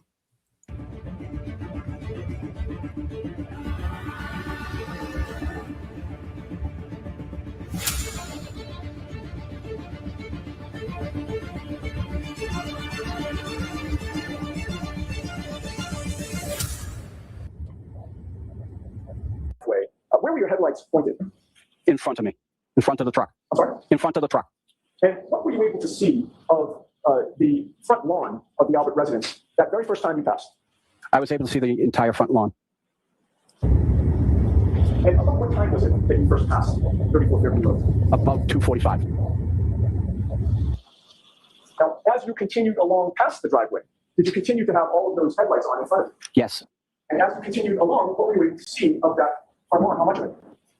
A very large portion, almost to the front steps. And now, when you're plowing, where is your attention focused, sir? My attention's focused in front of me and then to the sides. Son of a bitch. Ain't even got me on this damn X now. And hey, Mazza. So, this says, remember each and every face in the spaces. This is going to probably be Babs and them that are always talking shit about us. They're pigs protecting John O'Keefe's murderers. And this is something that Valerie posted. So I've got to listen to it. What you know read tonight is just a small sampling, and what these people really have endured is like massive torment. And I understand that a lot of people believe that they're guilty, and I find it fascinating because like there is no door from the outside. Hey guys, this is Anita, and I just wanted to say, first of all, thanks for letting me up. I just, before Kate gets up, because of course she's just a wealth of information. But I just wanted to give a little perspective from Cantonite. And first of all, I have to thank you ladies. You're always so open-minded, and I really like the way you handle yourselves. You're respectful. You listen to all voices, and you know, it's just missing today. And so I'm just so grateful for that. And I respect too. I understand not litigating the Karen Reed trial again. I get all that, and Well, you can't litigate it again, dummy. That would be double jeopardy or triple jeopardy. I actually have no problem with all that. I just wanted to come with a perspective of what you read tonight is just a small sampling, and what these people really have endured is like massive torment. And I understand that a lot of people believe that they're guilty, and I find it fascinating because like there is no door from the outside into the garage. You have to go through the house to get to the garage, and I believe there was like a car in there too. What was the second door on the front of the house? Yeah, the one that Right Jim on the was like, side of oh, the there garage. is another door. There's two doors on the front of the house. And There's actually AJ, three, right? I think it maybe one more. yeah, I'm there's just the for two, certain there's it's the two. front door, the side front door, and then there was a door tucked in the corner going into the garage. And AJ was physically there with the private investigator, so I don't think they would have brought it up if it didn't exist. Absolutely. I mean, it's a Some of these breezeway. people's information is so fucking wrong, it will confuse me sometimes. It's like, what? What are you talking about? It's a breezeway door, right? Yeah, that's what it is right Yeah. there. It's on a side panel. It's not on a face. Right. And it's like you can access the garage from it, but then you also have like what I would assume is a breezeway from the garage into the house as well. Right.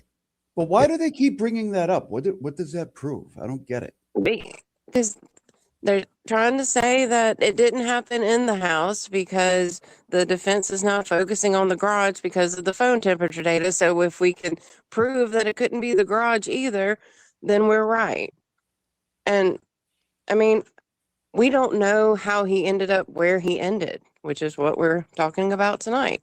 He could have gone through the house to the garage. What does it matter? Even though I believe they're wrong. That phone temp data is fucking trash too. The whole thing's trash. It's crazy. I feel that way about all data in this case. I don't see Babs in this one. If MSP touched the data at all, I don't trust it. Where's my Point girl Babs? She ain't on top no more. They done kicked her out. Deidre Sargent is now the top dog. And that's when I shone on the Gus big I don't ones. want to say it out loud, but look who's in here. Don't say it. Don't say it. Don't I say saw it. two big names.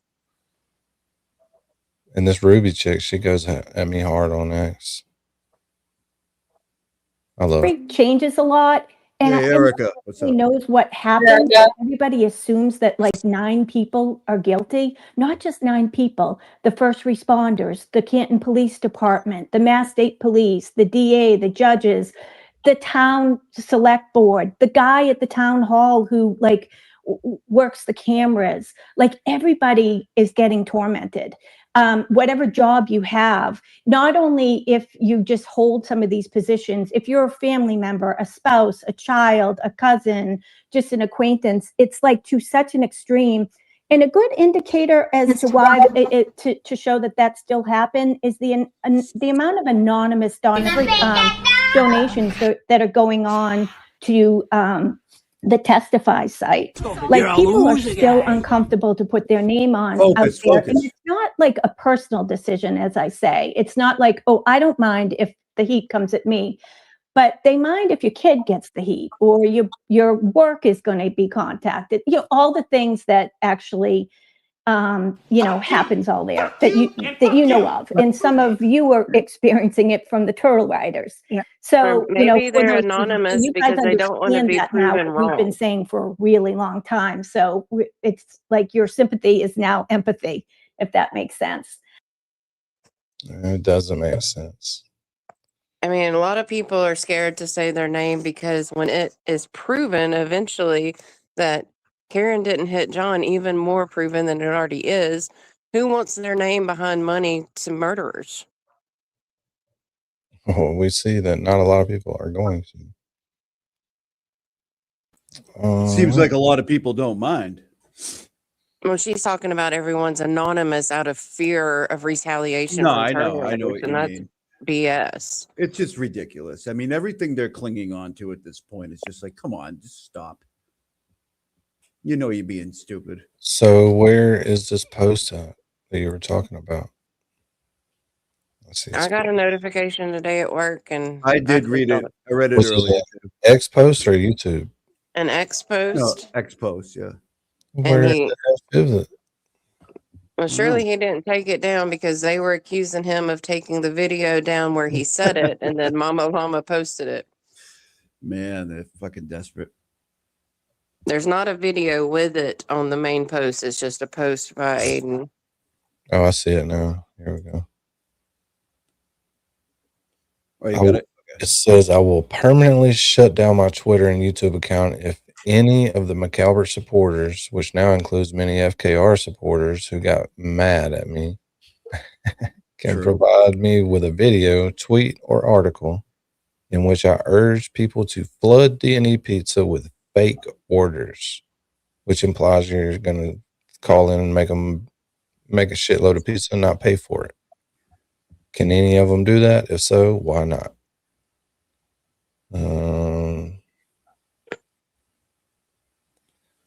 Oh gosh.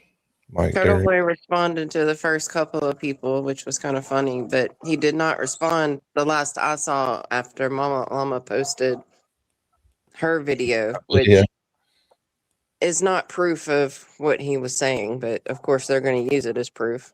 One of my dogs, K-Bell, says, you can't negotiate with stupid, Doc. We all know the truth. These people just prove how pathetic they are every second of every day. Nice. And Grayspace, who hasn't hung out here yet, which, I used to like hanging out with her. She's smart. She's young. Yeah, but she's smart. super smart. I like her breakdown on stuff. She is really smart. People don't know. You need to read her chats. She's been on panel a few times with people too. A few months. I haven't seen as much out of her lately, though, but I also don't get to look as much. Mike Dury. Oh, please. Cut the bullshit gaslighting already. You took the video down. You knew it wasn't there. You are playing bullshit games again. Misdirecting, lying, as you always do. You're gaslighting. They love that word. They love the word vile. Vile. Vile. You're a vile human being. Oh, shit. Glamasuz is back to hang out. Nice. Hey, Glamasuz. Glamasuz? She's super smart too. Okay, she's our timeline wizard. She's the Yeah. one that's really responsible for getting Peter from Lawyer You Know onto this case. Are you serious? Yeah, she sent him the timeline. Wow, that's pretty cool. Yep. Pretty cool. I got $1 says Rubicon's the smartest person in here. Rubicon is very smart, so. Yeah, Courtney, I'm in Louisiana. It is warm this evening, but the ice just melted that's been here for like a week and a half, so. How can we figure out who the top 5 smartest people in the chat is? Oh, that would be fucking awesome. Like an IQ test or something? Oh, there are some online IQ tests that we could do and turn in our results. Oh, Lord. Oh, Lord. Can I do mine in crayon? By Because all means. it would say I can do it better because I can keep my crayon edge sharp the whole time I'm doing it, so it's legible. You know. All right. Mike says the grand jury nailed you for a reason. Point 10 in the affidavit lays it out. You stormed D&E, then dropped that YouTube vid straight up, telling your cult it's awful Chris Albert.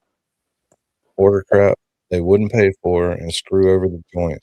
Boom, unpaid orders spiked the crazy right after your little rant.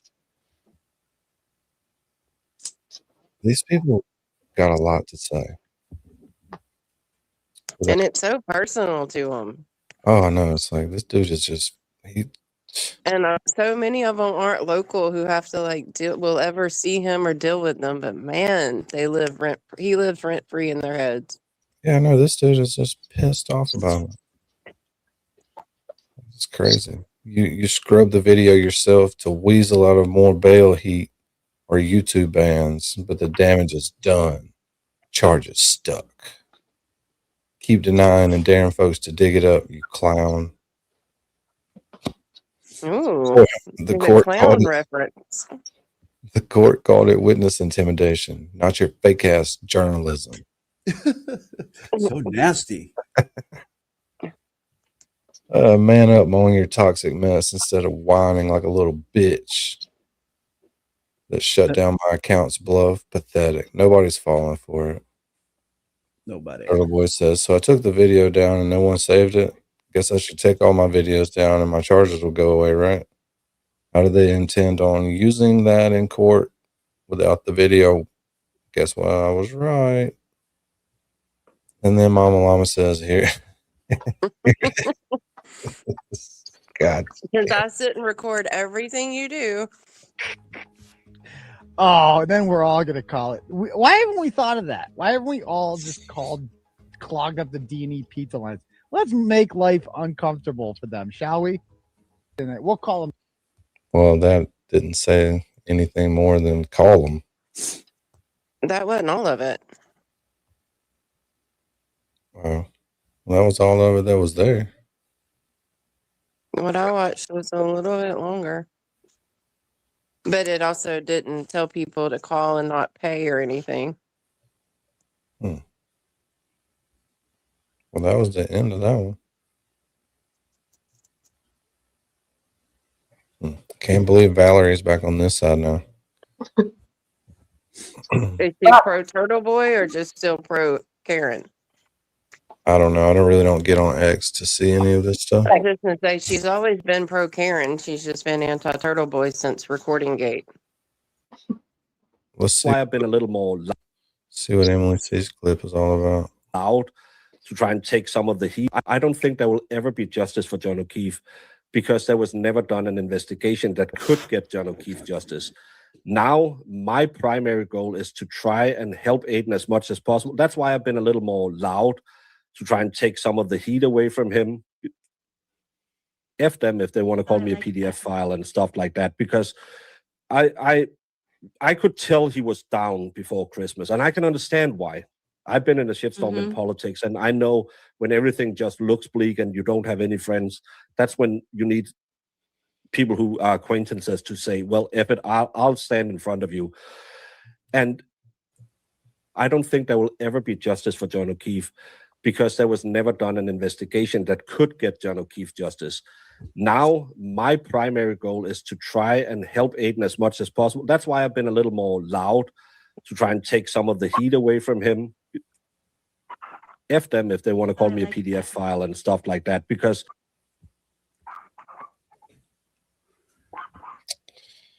they always resort back to the same things over and over. Danny, can I butt in for a minute here? Yeah, go ahead. So I was alerted to something that Koala posted, right? Oh, shit. Is that what BLC just DM'd you about?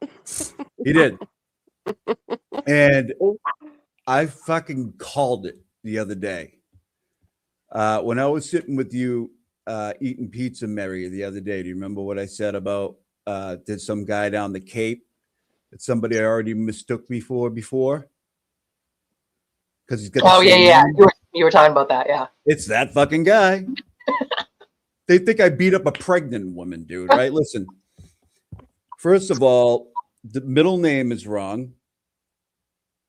This one is P, right? You have First such of all, such an it's uncommon name. very, yes. Which is going to frustrate them even further. You know? Yeah. Anyways, the middle name is wrong. Second, never lived in Sandwich. I've only passed through it a couple times. Okay. Long enough to beat up someone. Not a pregnant chick for sure. Maybe Higgy. Anyways, this was 2015. He was 44 years old. I was born in 73. Just doing some loose math, that would make him like 55 years old, would it not? I mean, it's all wrong. I knew this was coming. Case causing. I mean, let's see what Chris Koala has in the bank. Listen, everybody knows the shit I've been arrested. Where is BLT at? Where the fuck is BLT? Yeah, is he hiding out? I think he's doing important work. Like usual. Turtleboy did say today on his bus stop live that he's going to stop calling LTL BLT because BLT has become so popular. I did hear that part.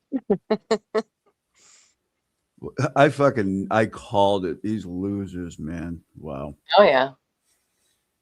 I knew it. I knew it was coming too. Because Koala, he sent me some weird message the other day. He's like, sure you want that arrest record to get out? I'm like, do whatever the fuck you want, Peckerhead. I don't care what you do. And I knew. I'm like, watch. Where did he send you a message at? He had some like alt account or something. He has like 3 accounts, and they have like the Koala name in them. He messaged me the other day. Can you guys hear Freya? She's literally purring like into the microphone. I can't. Okay, well that's good. All right, here we go. Back to this. This is not a long video either. It's only 12 minutes. I am trying to be aware of any side traffic, any pedestrians, and God forbid, any animals. And when you were passing the Albert residence, as you pass every home, what attention do you pay to the sides of the road and the lawns that are adjacent to the road? I'm, again, making sure that there are no animals, no pedestrians, and making sure no one's coming out of their driveways, not expecting to see me. And with regard to Exhibit 66, do you see the flagpole there? Yes. Is that something you had seen previously? Yes. And when you made that first pass by that residence at 2:45 in the morning, sir, with your headlights on, what, if anything, did you see on the front lawn in the area of the flagpole? I saw nothing. If there had been a 6'2", 200-pound man lying in the snow there, would you have seen it? Objection. Sustained. Call whether or not this was during conversation or music playing or anything like that in the cars driving away. Yeah, it was chitter chatter. You know, my wife was turned towards me, like turned in, talking to the girls behind me. I know at one point somebody was joking about, I don't know, peanut butter and jelly sandwich or something, like something about bread. I forget what it was. And then that was. Look, joking about peanut butter and jelly sandwich ain't just like joking about no bread, motherfucker. Don't joke about that shit. Peanut butter jelly time. Yeah, you start joking about peanut butter and jelly time around the wrong people. You have a smart eye. You have a smart eye. No one testified there was jelly, just peanut butter and bread. And or if they tried to put strawberry jelly or jam on the fucking sandwich, then we have a serious fucking problem. Grape only? Yes. All right. It's implied mentally that it's grape when you say it. Dude, I No need to get muscadine? Come on, Danny. You gotta like muscadine jelly. I mean, I like muscadine jelly, but don't say, "Hey, you want a PB&J?" Then hand me something with strawberry or something like that in it. I agree. It's got to be grape or muscadine for me. Or you got to give me a fair enough amount of time to grasp the fact that it's not going to be grape. It's gonna have some like little seed stuff in it. Like a 30-minute cool down. be crunchy and shit. Yes. We're close. 4 super chats away from some confetti. Back to Glenn Whatever Masou's that is. comment that you just put on the screen about Chris not being at the select board meeting. Is he supposed to be at any until his I thought he place is resigned. taken? Well, he did, but I didn't know, like, does he have to show up for so many before someone takes his place, or I don't what? think he quit right away. He's just not like going. He's got to finish out the thing, right? The term. Or I thought it was a resignation, is what Was I it? heard. But I don't know. But I have not seen anything official. I just saw chats about it. Yeah.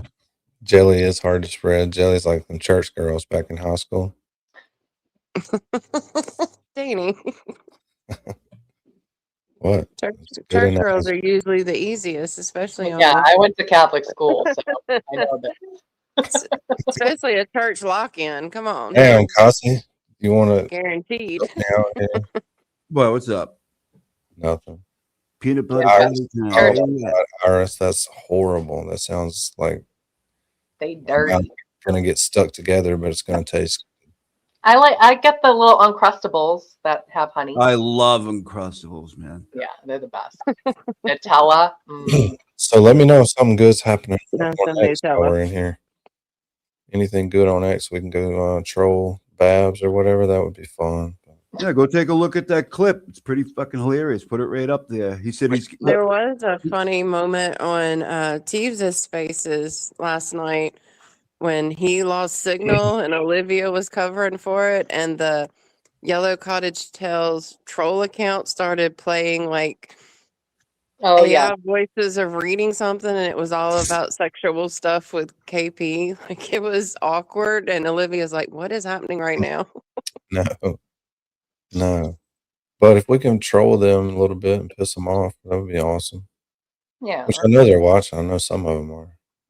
Clippy, clip it, clip it. Prince Lover, how did you know that? What? That I was a hoe with the lock-in? True story. I was about to say my first kiss was at a church lock-in when I was like 10. Oh. I didn't All right. kiss him. Let's watch some of this video rather than you guys doxing your youth sex lives. I drove up the street. And as you were driving up the street and away from residents of Fairview, what If you do it, what are they going to do? Nothing. Like Kazi said, go ahead, Peckerhead, do what you want to do. Like four kids later, if that's what they want to spend their time on. I was focusing on the snow coming down, the windshield wipers, and driving up the street. And fair to say you didn't see anything in the yard or anything like that? That's correct.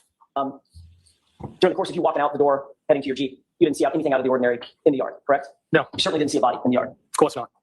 Now, you get in your car, and it's facing directly toward the flagpole. What does that mean? Is this saying, but I sure did AI? Is that what that says, or what? What is the It's a AI? lot. I'm confused. I think it's some kind of maybe typo. We're But gonna yeah, find lock-ins were fun. We did a lot of those with my youth group. We'd meet up with other youth groups that I'd meet like that Heck day. yeah. Yep. And like make it a point to like sleep next to one. Yep. All right, let's see if we can figure out where John went. It's facing directly up the street. Flagpole would be off to the 1 o'clock. Right. So just a few degrees off to the right, the flagpole is, correct? It's off to the right. Just a few degrees. I don't know how many degrees, but it's off to the right. Well, you just said 1 o'clock. You're a Yes. former military guy, right? I am. Okay. 1 o'clock means 1 o'clock on watch. 12 o'clock is due north or right in front of you. 1 o'clock is just a few degrees to the right, correct? That's what you meant. At the 1 o'clock, yes. Okay. So you didn't see a body when you got in your Jeep. No, I did not. Then you turned the engine on, correct? And the wipers, yes. And the lights. Yes. And the lights lit up everything in front of you, correct? Yes. Still didn't see a body, did you? No, I did not. Sitting in the driver's seat, you put the car in gear and begin to roll forward, right? Yes. But there was a plow on the ground that scraped for a foot, right?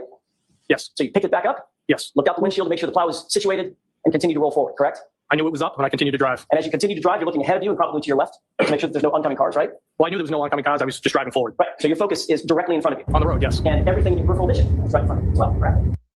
Do y'all know if that's out and what it is if it's out? I hadn't seen it anywhere. I haven't heard. I'm typing. Hang on. What are you talking about? Is the judge's ruling out about Cosgrove? Does anyone know what the decision is? Crazy Brazilian posted a new filing today, but it was just like a summary of what the filing was. She posted it in Discord, but it said an interim order, and I didn't see any complete decision. So Yeah, if they're gonna anyone look knows, for a, I'm sorry, switch hitter, right? I heard that as speculation, but I have not seen the actual, like, anything in its entirety. It was just like the summary that shows up on the homepage of what's been filed in the case. Yeah, I saw the actual document. So he's just given Cosgrove time to get a alternative cross examiner for Gatuni. And So does it say that if he can't, then Cosgrove has to be? it doesn't say that, but they're Okay. going to do it step by step. They're not going to, you know what I mean? Please. They're just- Cosgrove Yeah, doesn't have friggin' deadlines.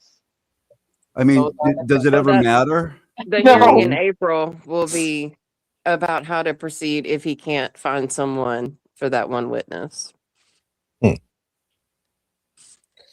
Shouldn't be that hard for him to find somebody to come do one. Oh, they'll find somebody. But like Aiden said, if they can find someone to do one, why don't they just put him on the whole case? Right. There you go. Pretty good idea.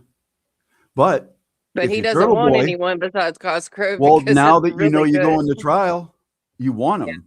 You know what I mean? Yeah. So Exactly. That was my whole analogy the other night with my yeah. thumbs up, thumbs down, like what is going to happen. Like it's a really good scenario if he has to go to trial. Yep. Oh, how's Skip doing? I don't know. No, we can't get sidetracked, Danny. You already fucked that up.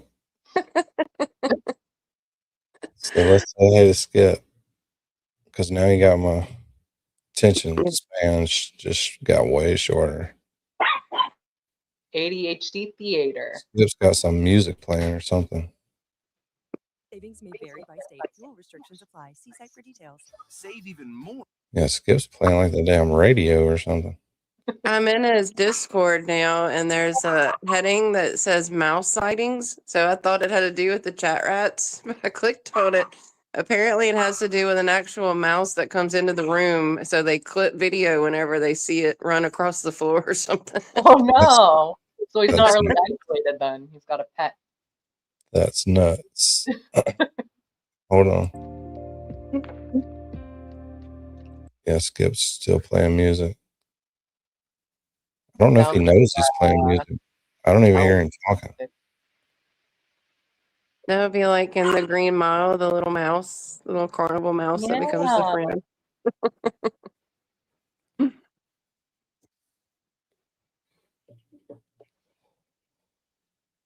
But yeah, we'll check back in with Skip in a minute. Let's check back in on John. Yes. Nothing obstructing your view.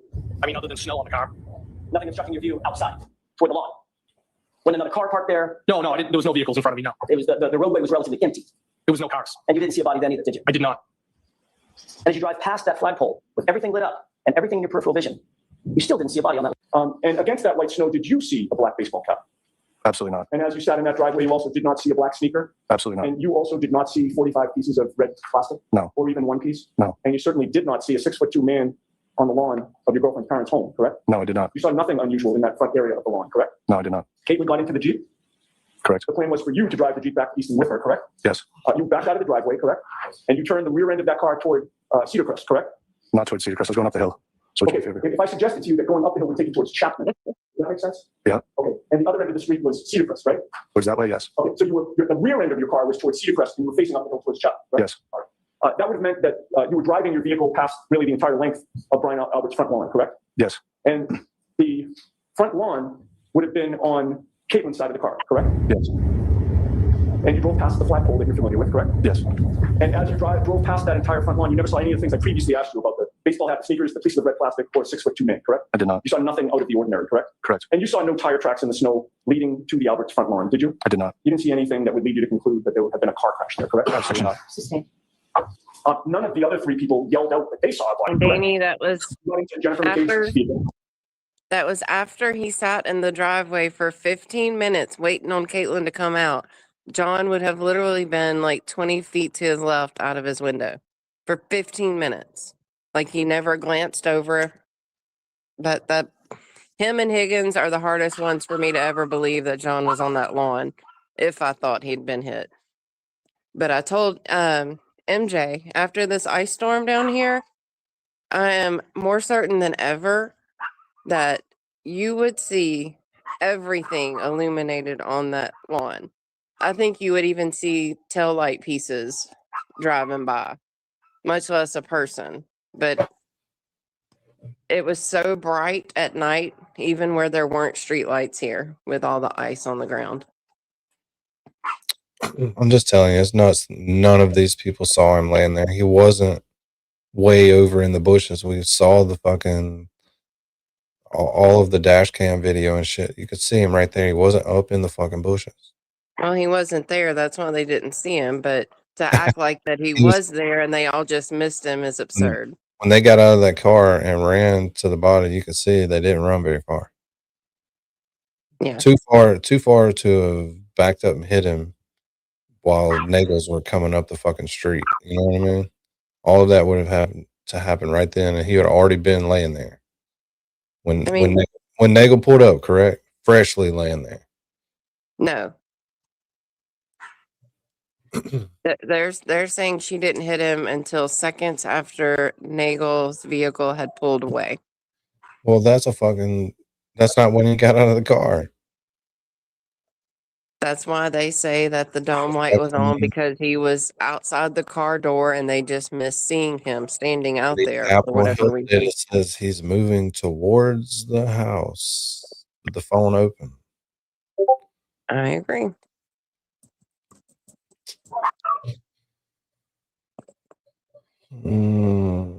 Shit.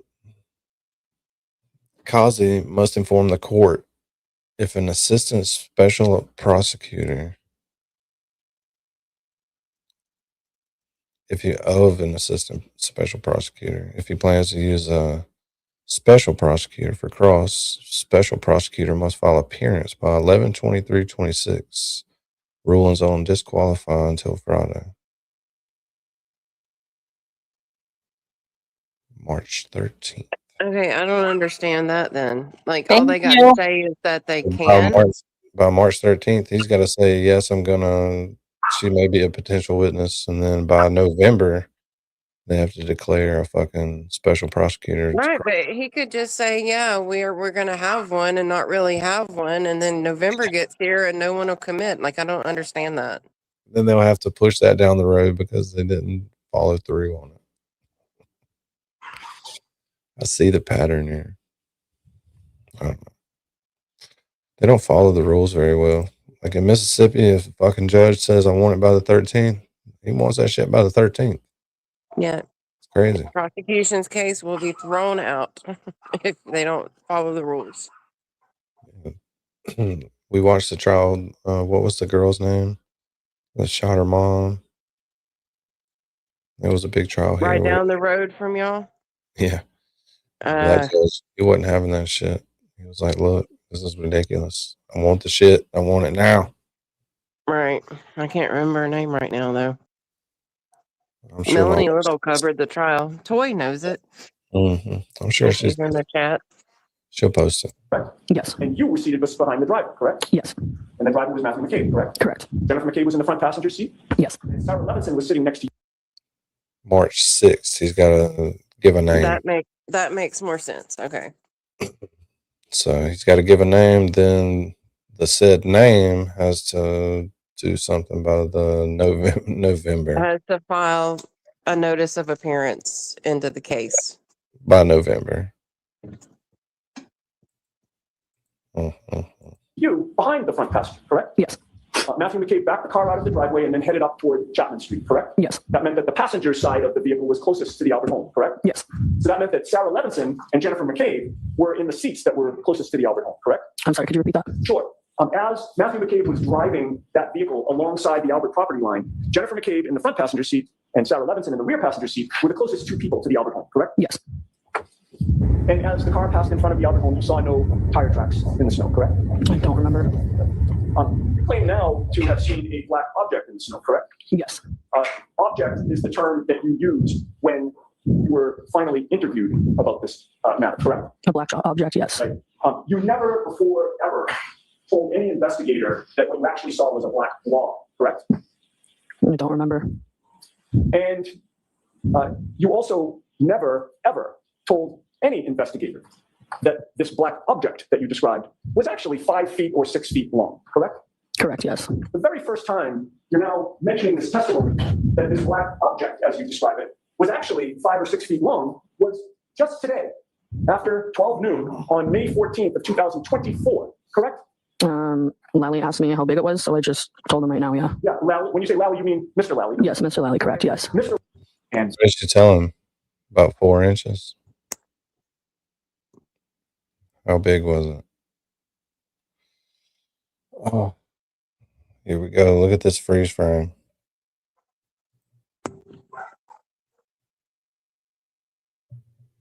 It'd be hard to understand if she didn't know more about all of this shit than she lets on.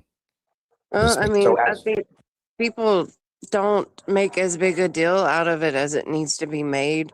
That the next morning, when she learned that John O'Keefe was supposedly hit by a vehicle and left on the lawn, that she didn't tell a single person, oh, I think I saw him.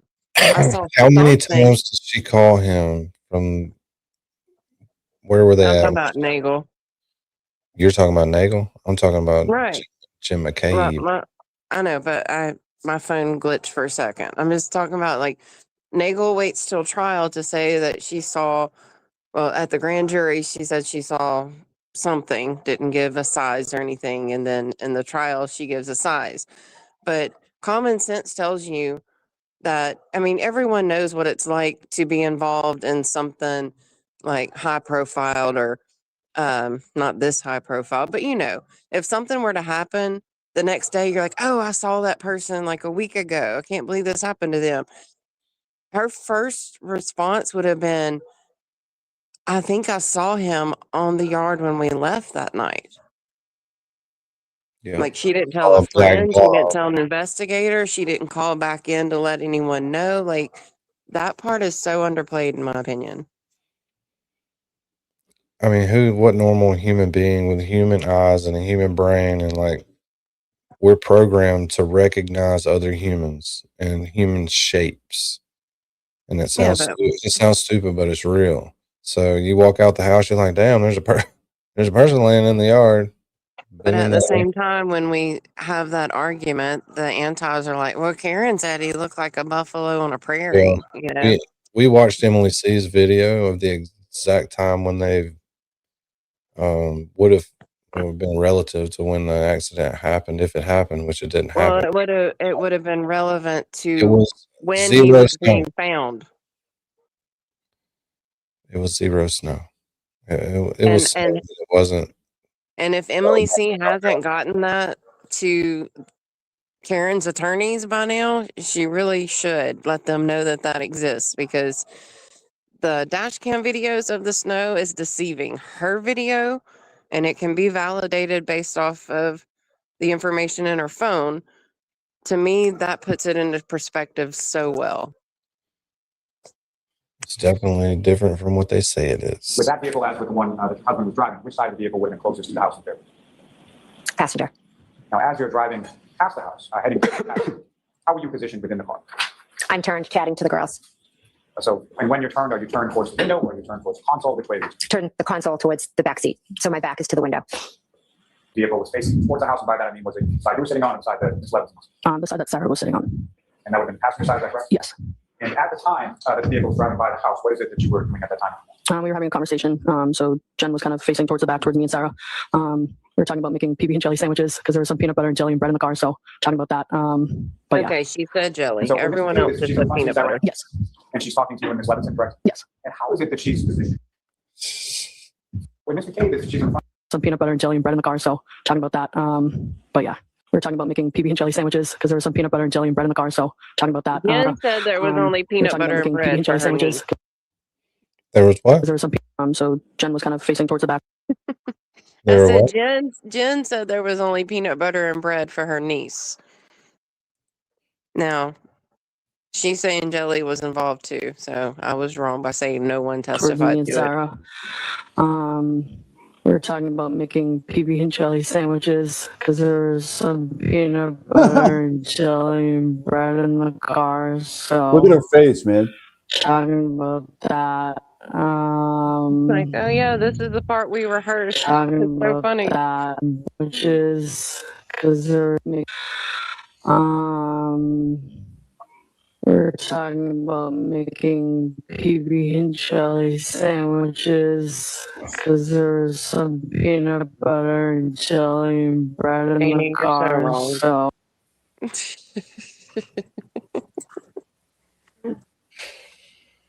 Oh God, I'm sorry. You think she likes Uncrustables? Hell yeah, she likes a fucking crust. What the Yeah, fuck dude. are you talking about? That's You a get over fair here on Those bad boys? you lose a finger over here on this crustable, goddamn. Better watch That's out. I'm a fucking crustable. absolutely a food group. Yeah, I've never had one. Rather just have a peanut butter and jelly sandwich. talking about that. But yeah. And so when Ms. McCabe is, she's in front seat, is that right? Yes. And she's talking to you and Ms. Levinson, correct? Yes. And how is it that she's positioned, talking to you in relation to the seat that she's in? Yeah, I would say she was kind of turned back a little bit towards us in the back seat. And what I'm asking is, she turned towards sort of the center of the vehicle, or she turned towards the window next? Towards the center of the vehicle. And you're speaking to her and to Ms. Levinson, correct? Yes. Which direction are you facing? Facing towards Sarah and Jen. And which direction is Sarah facing as you're having this conversation? Towards me. And as you drive by home, what, if anything, did you observe? I did notice behind Sarah and Jen, I did notice something out of the ordinary, like a black blob in the ground by the flagpole. And from where you were situated in the car, do you know what was the lighting like over in that area of the yard that you saw? It was pretty dark out, but the snow was kind of heavy at that point, so couldn't really see too much. But It's kind of dark out. Yeah, it's nighttime. But the headlights are literally illuminating that area. Oh, we know. We know. I think it's fucking insane. And there's been no clarification if the street light that you can see in the pictures was on that night. But I don't see why it would selectively have chosen not to have been on that night. Holy shit, we need 2 to hit the fucking goal. Oh, Oh, shit. come on. We got this. We have 30 minutes. 30 minutes. It's like bingo. 4. It's like bingo when the dude that's calling the bingo is ready to go home. It's like 30 minutes. It's and you get blackout the fuck time. outta We're here. going to play the blackout. Yeah, get the fuck out of here. All right. Coming down at that point. And Bingo. did you know where in relation to the flagpole was this black object that you saw? I'd probably say like close to like the street, but like in their lawn, right kind of in front of the flagpole next to it. Now, when you walked out the front door, where was your attention directed? When I walked out the front door, I recall somewhat looking down, trying to make sure I didn't slip. The ground was completely covered with snow at that point. And then my direction was towards Tristan's car, so to the left. Then once I got in the car, I was turned again to the left, speaking with him for the majority of the first couple minutes of our car ride back home to Easton. Now, so when you exit the door, you come onto the brick steps, correct? Yes. Brick steps are covered in snow at that point? Yes. You recall what you were wearing on your feet, like high heels, flats? I think I had high heel like boots on, something of that nature. You're walking down the brick steps that are covered in snow in high heel boots, correct? Yes. And then you're walking over to your car and getting in the passenger side, correct? Yes.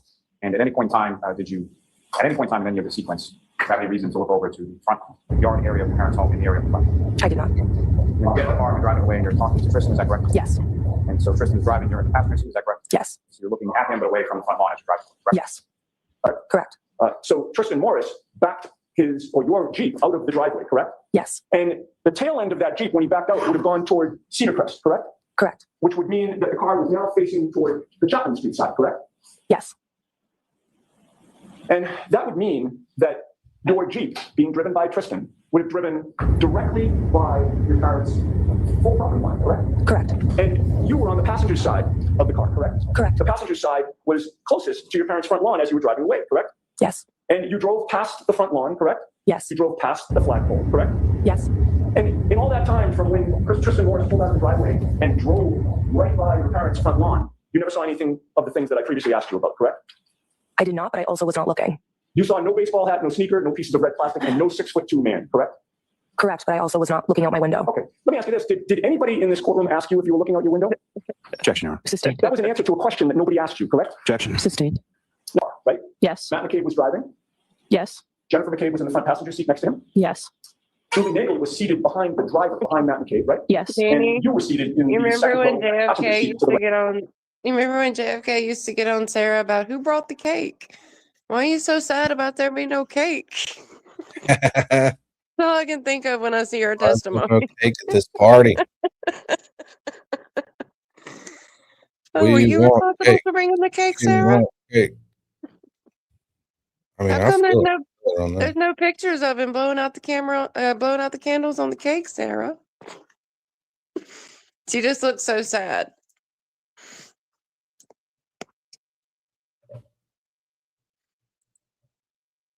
Someone in the chat earlier asked too if Julie was banging Sarah. I think that's open for speculation.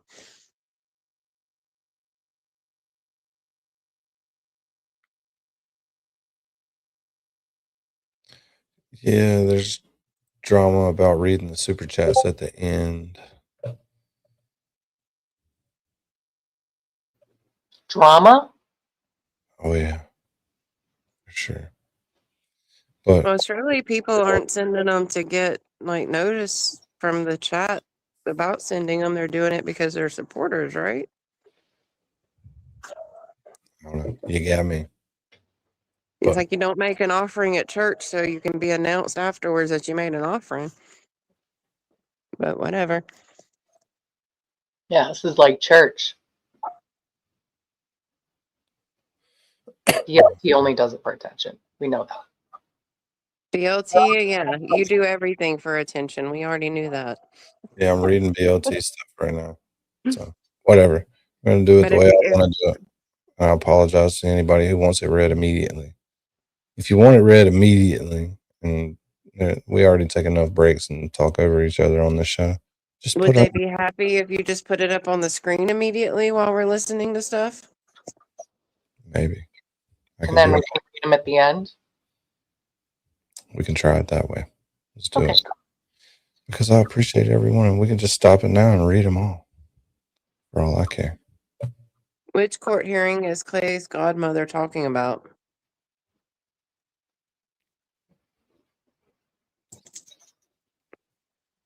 Oh, probably. When they were claimed they got cussed out, and they were being harassed. I was just thinking about when TB got kicked out of court when Lindsay came that day. That might be the one she's talking about, but I'm not sure. Yeah, I think let's just read them now. Let's do it. So, all right, hold on a second. Let me get my weed. Here we go. Genuine for $10. If you ain't first, you're last. Thanks for the laughs. Do not start quoting Will Ferrell stuff, because I like that. B Chrome's 20 memberships. I like B Chrome's. She's cool. Robin G. I'm glad Robin G's back hanging out. What do you think about that, Mary B? I'm so excited to see Robin G. I know. She's awesome. I just hope she's feeling much better than when she was previously here and having issues with her back and stuff. Hopefully things are better there. She did some very dangerous pirouetting on ice. Al dente. Yeah, that cotton swab judge. Nice. The cotton swab judge. Robin G, good night. Glad to see you, sweetie. Machicha, here you go. Is that Machicha? Machicha. Yeah. You think? Makicha. Makicha. Machicha. Iced coffee addict became a member. Nice. Look at that profile pic. Welcome. Where is she? Like on the Atlantic Ocean or something? I don't know, but I hope she doesn't Sailboat? let Turtleboy see that profile pic. A sailboat somewhere. Bama girly. Don't know for Fiona's channel. Nice. Fiona is not monetized yet. Okay. She's working on it. Sue Morrow. Keep us laughing. Let's go. 14 more people. Ooh. Thank you, Sue. We got your back. Next challenge. Free Turtleboy. I live in Norfolk County. Originally from New York, California, Vermont, New Hampshire, Massachusetts. Sucks docs. Okay. I'm waiting for someone who's local to tell me the appeal of living in Massachusetts, because all I hear is negative about the cost of living, the weather, like The money they make, probably. Yeah, all of that stuff is true, but I still love it. I go to other places and I'm like, I don't like it here. it's the Celtics and the Patriots, huh? That's what does it for y'all. Yeah, I think it's definitely the sports teams have something. Yeah. Joanna Marie sends $10 and says, "Thank you guys for always entertaining us and for supporting the Teebs. We Our do pleasure. support the Teebs." Absolutely. Stacy Face Travels. Hello, fuckaroos. I'm vetoing that name because I can't call I'm gonna- myself that. I'm going to start another fucking channel to battle this channel. So I'll have both channels. One's going to be fuckaroos and one's going to be ChatRats. No, I think it'll work. Subbo sends $10 and says, "From Mrs. Subbo, Ladybuzz." Nice. We like He's Miss got some great music that he does in the Discord. For people who hadn't checked it out, y'all should. Blessed Texas, 5 memberships. Thank you, Blessed in Texas. It's our girl Pinky Promises. Of course, Pinky's on the fucking board with some hearts and smoke signals. Crystal Limited Edition. What is our goal? Whose dog am I petting? I haven't noticed Krista in a little while. Yeah, she's been here lately. She had surgery or something. Was out of YouTube for a while. And Pinky, you're still in our prayers as well. Yeah, for sure. Theresa. I get it.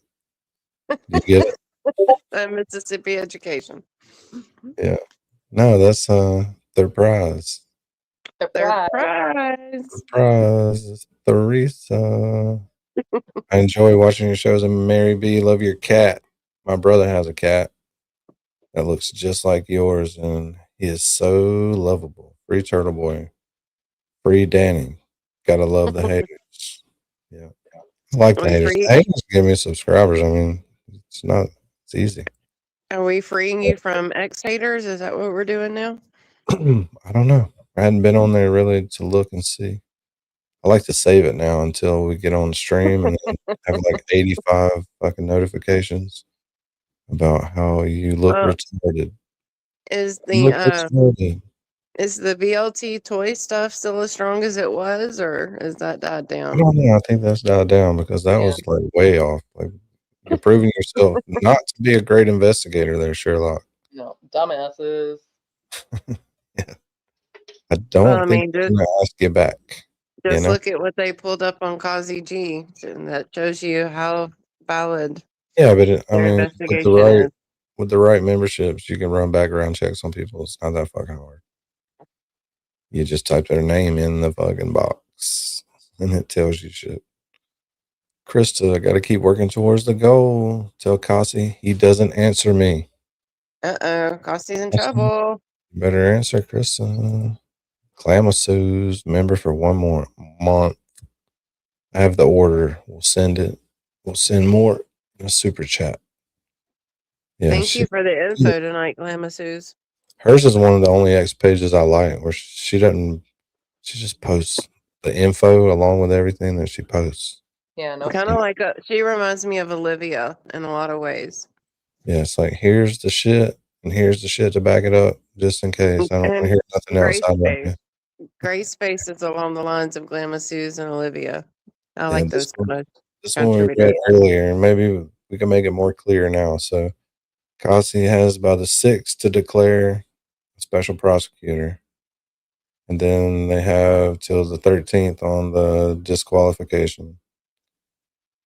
And then November by the time the damn special prosecutor has to file the actual appearance into the case.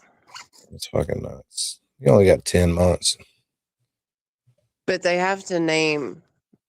Yeah. Well, it sounds like that they only have to say that we have an assistant special prosecutor by the 6th of March or 13th or whatever. I think she posted something else here in a second that says the 6th. Yeah.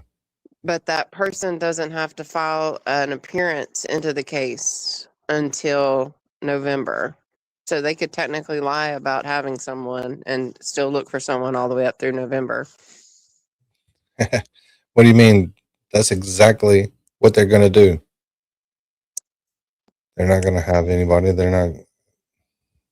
I don't know. It's like they don't expect any of this to go to trial. Okay, who is it? Well, why don't they ever expect anything to go to trials? Like everything they do is not based on going to work in a fucking trial. Especially when the jurors start watching these fucking videos from D&E Pizza and shit. I mean, like, there's 6 of the people that are terrified of this guy out here trying to threaten to beat his ass. Or Jen McCabe laughing at the Billerica. I know. And let's go fucking stalk this guy. Yeah.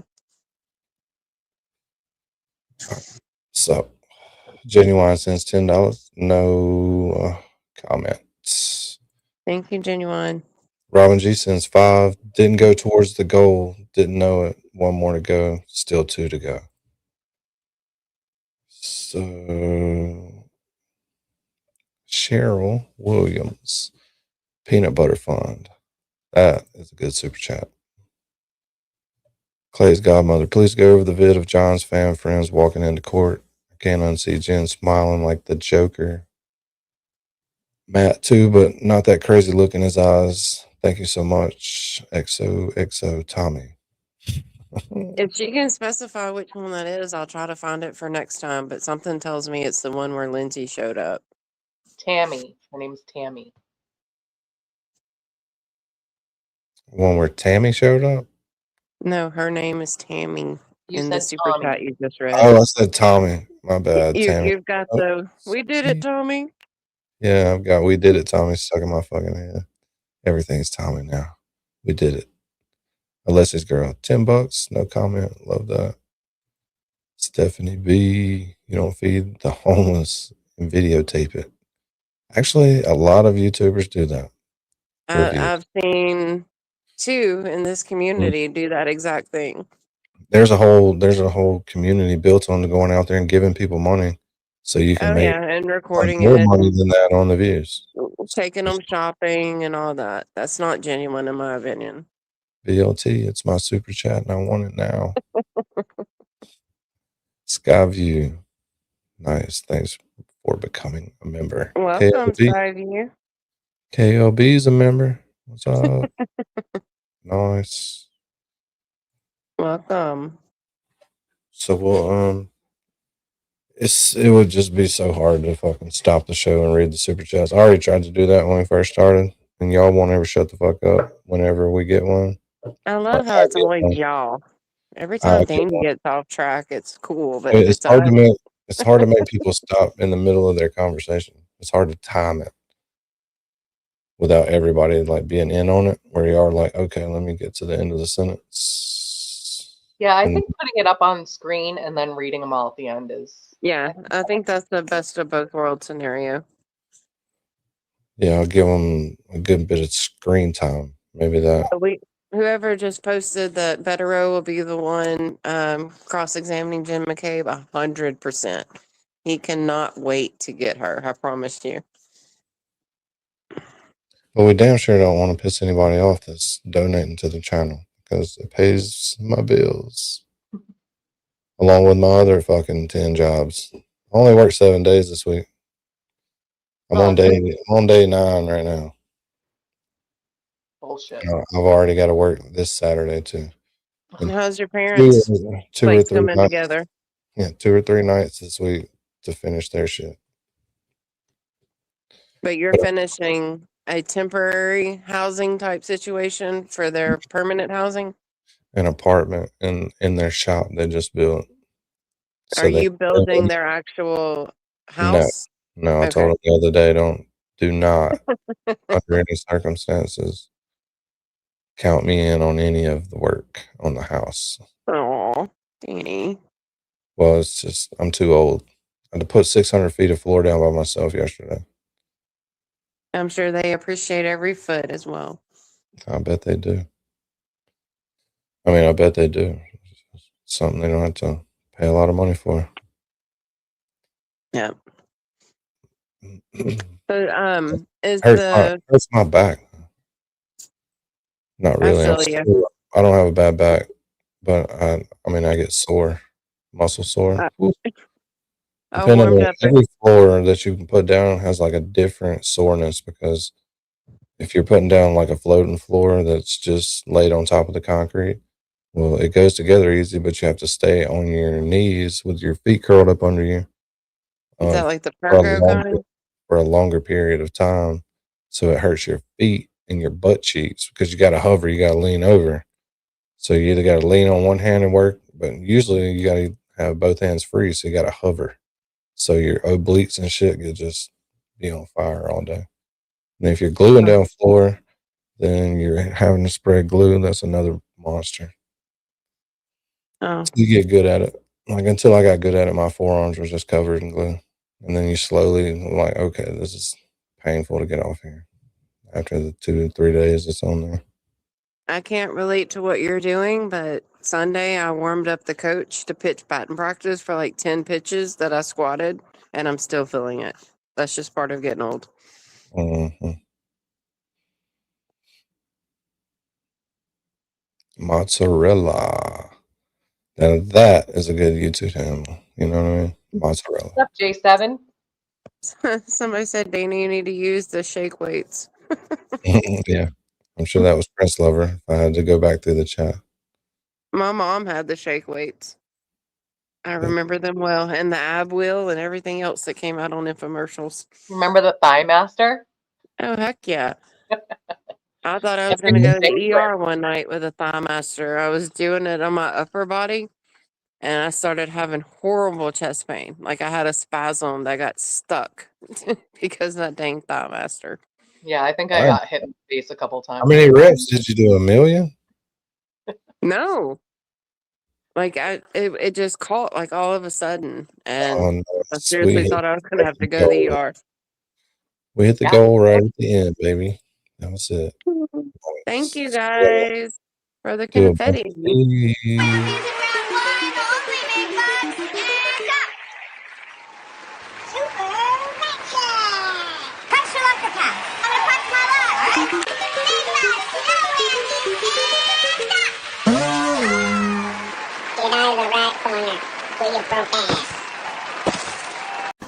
I need money.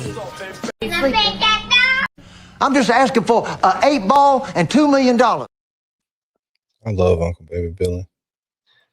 Baby Billy. No, I know what Prince Lover is referencing in the chat right. There's no telling what Prince Lover's reference. I don't even want to read it. It was about a Silverado.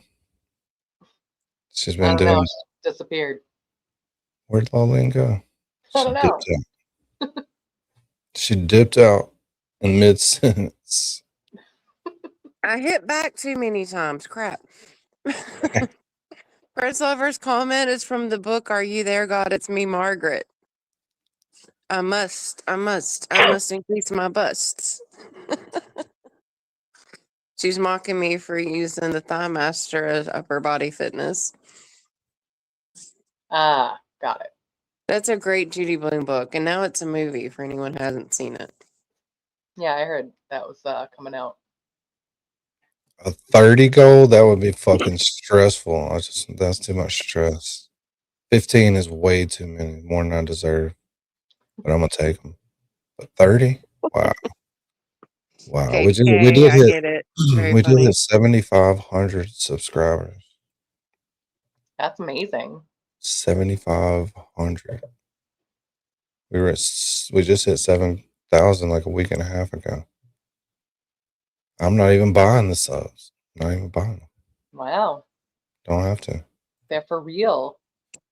So let's check back in with Skip real quick before we go. Well, Skip's Yeah. tired. Anybody else tired tonight? Cool. Skip's music's off. Looks like I need to get my stream ready to redo. Let's wake Skip up. He said he's tired. I'm generating a new stream right now, folks. Don't, Skip. Little system of a down. Wake up.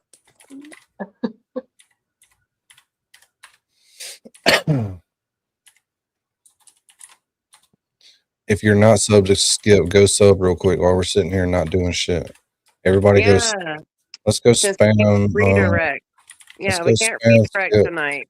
Get his subs up. No, we're redirecting to Turtleboy. That's what I'm saying. We Go can't over there. redirect to him tonight. But it was so sweet the Bring other your night ass when you back. redirected. When you redirected to him, it just made his night. It was awesome. Yep, go say hey to Skip. Do a little chat rat raid and come back. Go say hey, hit the like, come back. We'll all ride to Turtleboy together. We got 8 minutes. 8 minutes till we ride. Skip needs some pep in his step. Yeah. Skip needs some freaking support right now. Rat House in here again? Yeah, we are. Y'all are? Yeah, we got you. I'm not even showing Skip's face on the fucking screen. Where have He's just sitting there. all the turtles gone? I like watching this.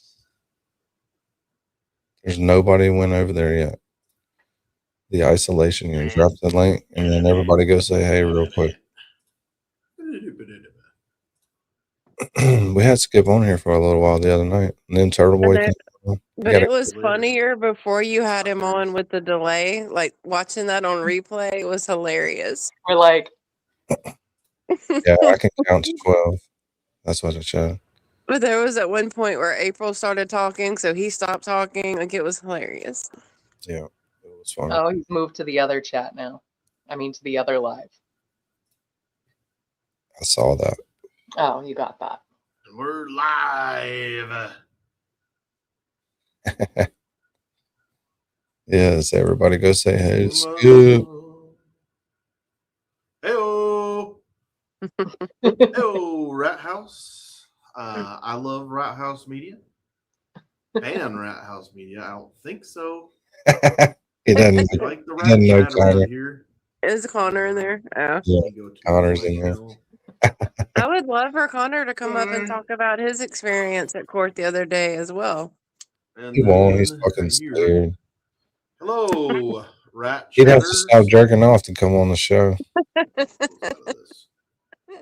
He got to sit at the cool kids table. He was Did he?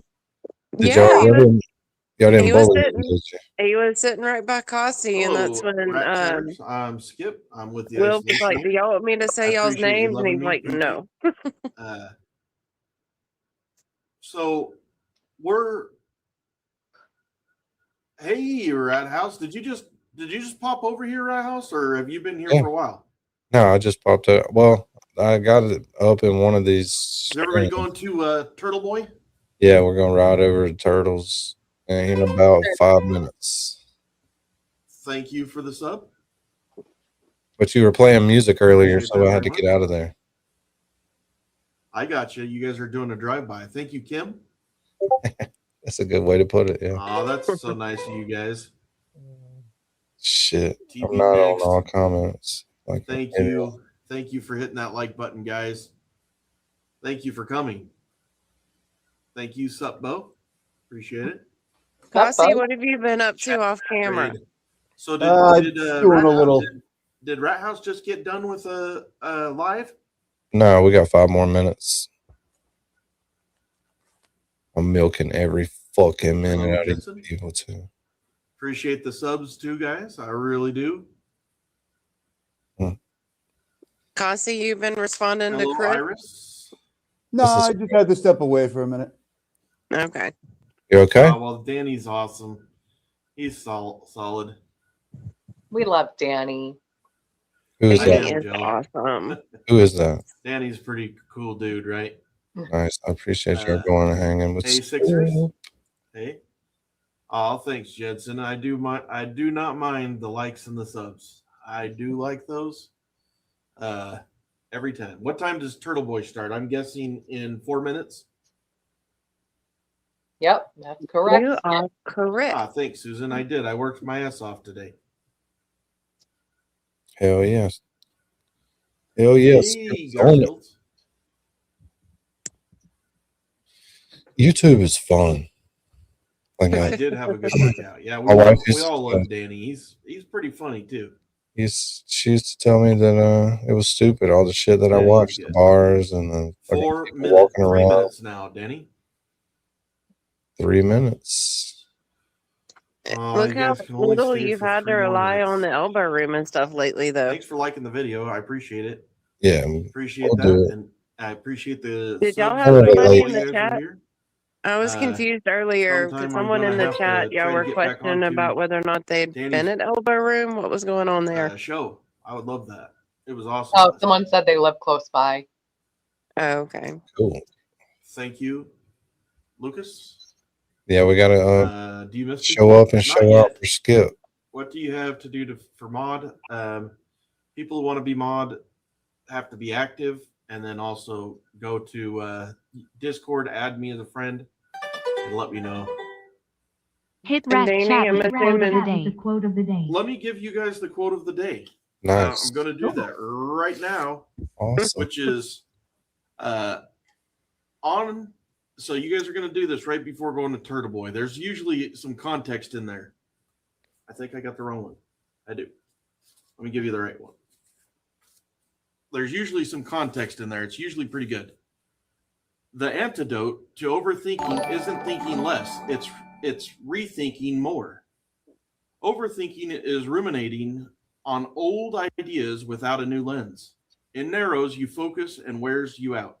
Thank you for becoming a member, Siri Boy or Siri Bo. I appreciate that very much. Rethinking is revisiting the same issue from a different perspective. Oh, that's Siri It Bo. broadens and sharpens your view. There's more than one bow. Shut up. I accidentally did, Siri. That is our quote for the day. I like it. I've been asking for mod literally since day one, never acknowledged.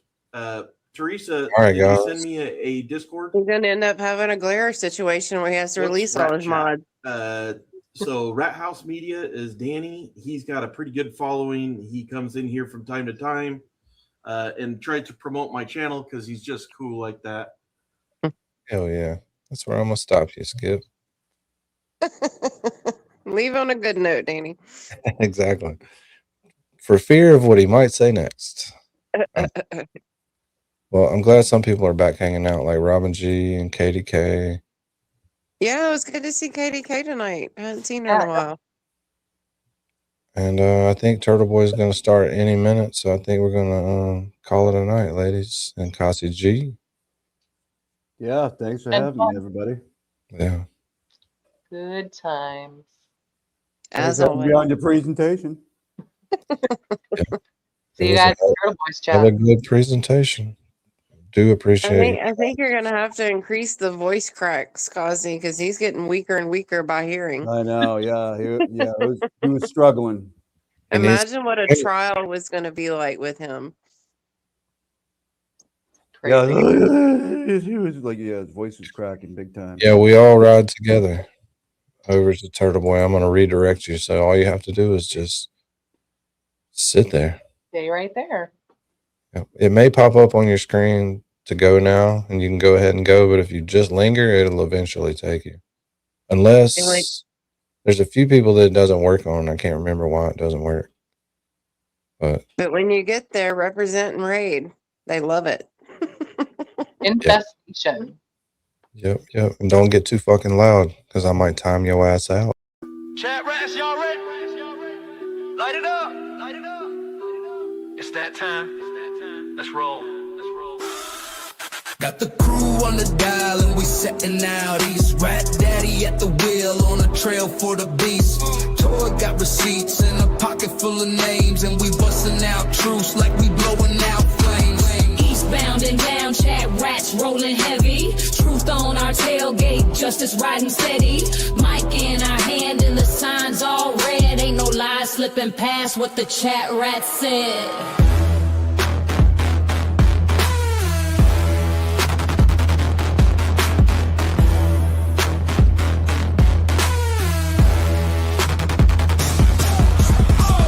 Got the playlist, angels taking charge. Law leans on the mic and her notes hit hard. Mary B's lifted, but she's sharper than attack. Dean's dropping questions while he's rolling in his Cadillac. Breaker, rap mama here, got eyeballs on that shady scene. Y'all ready?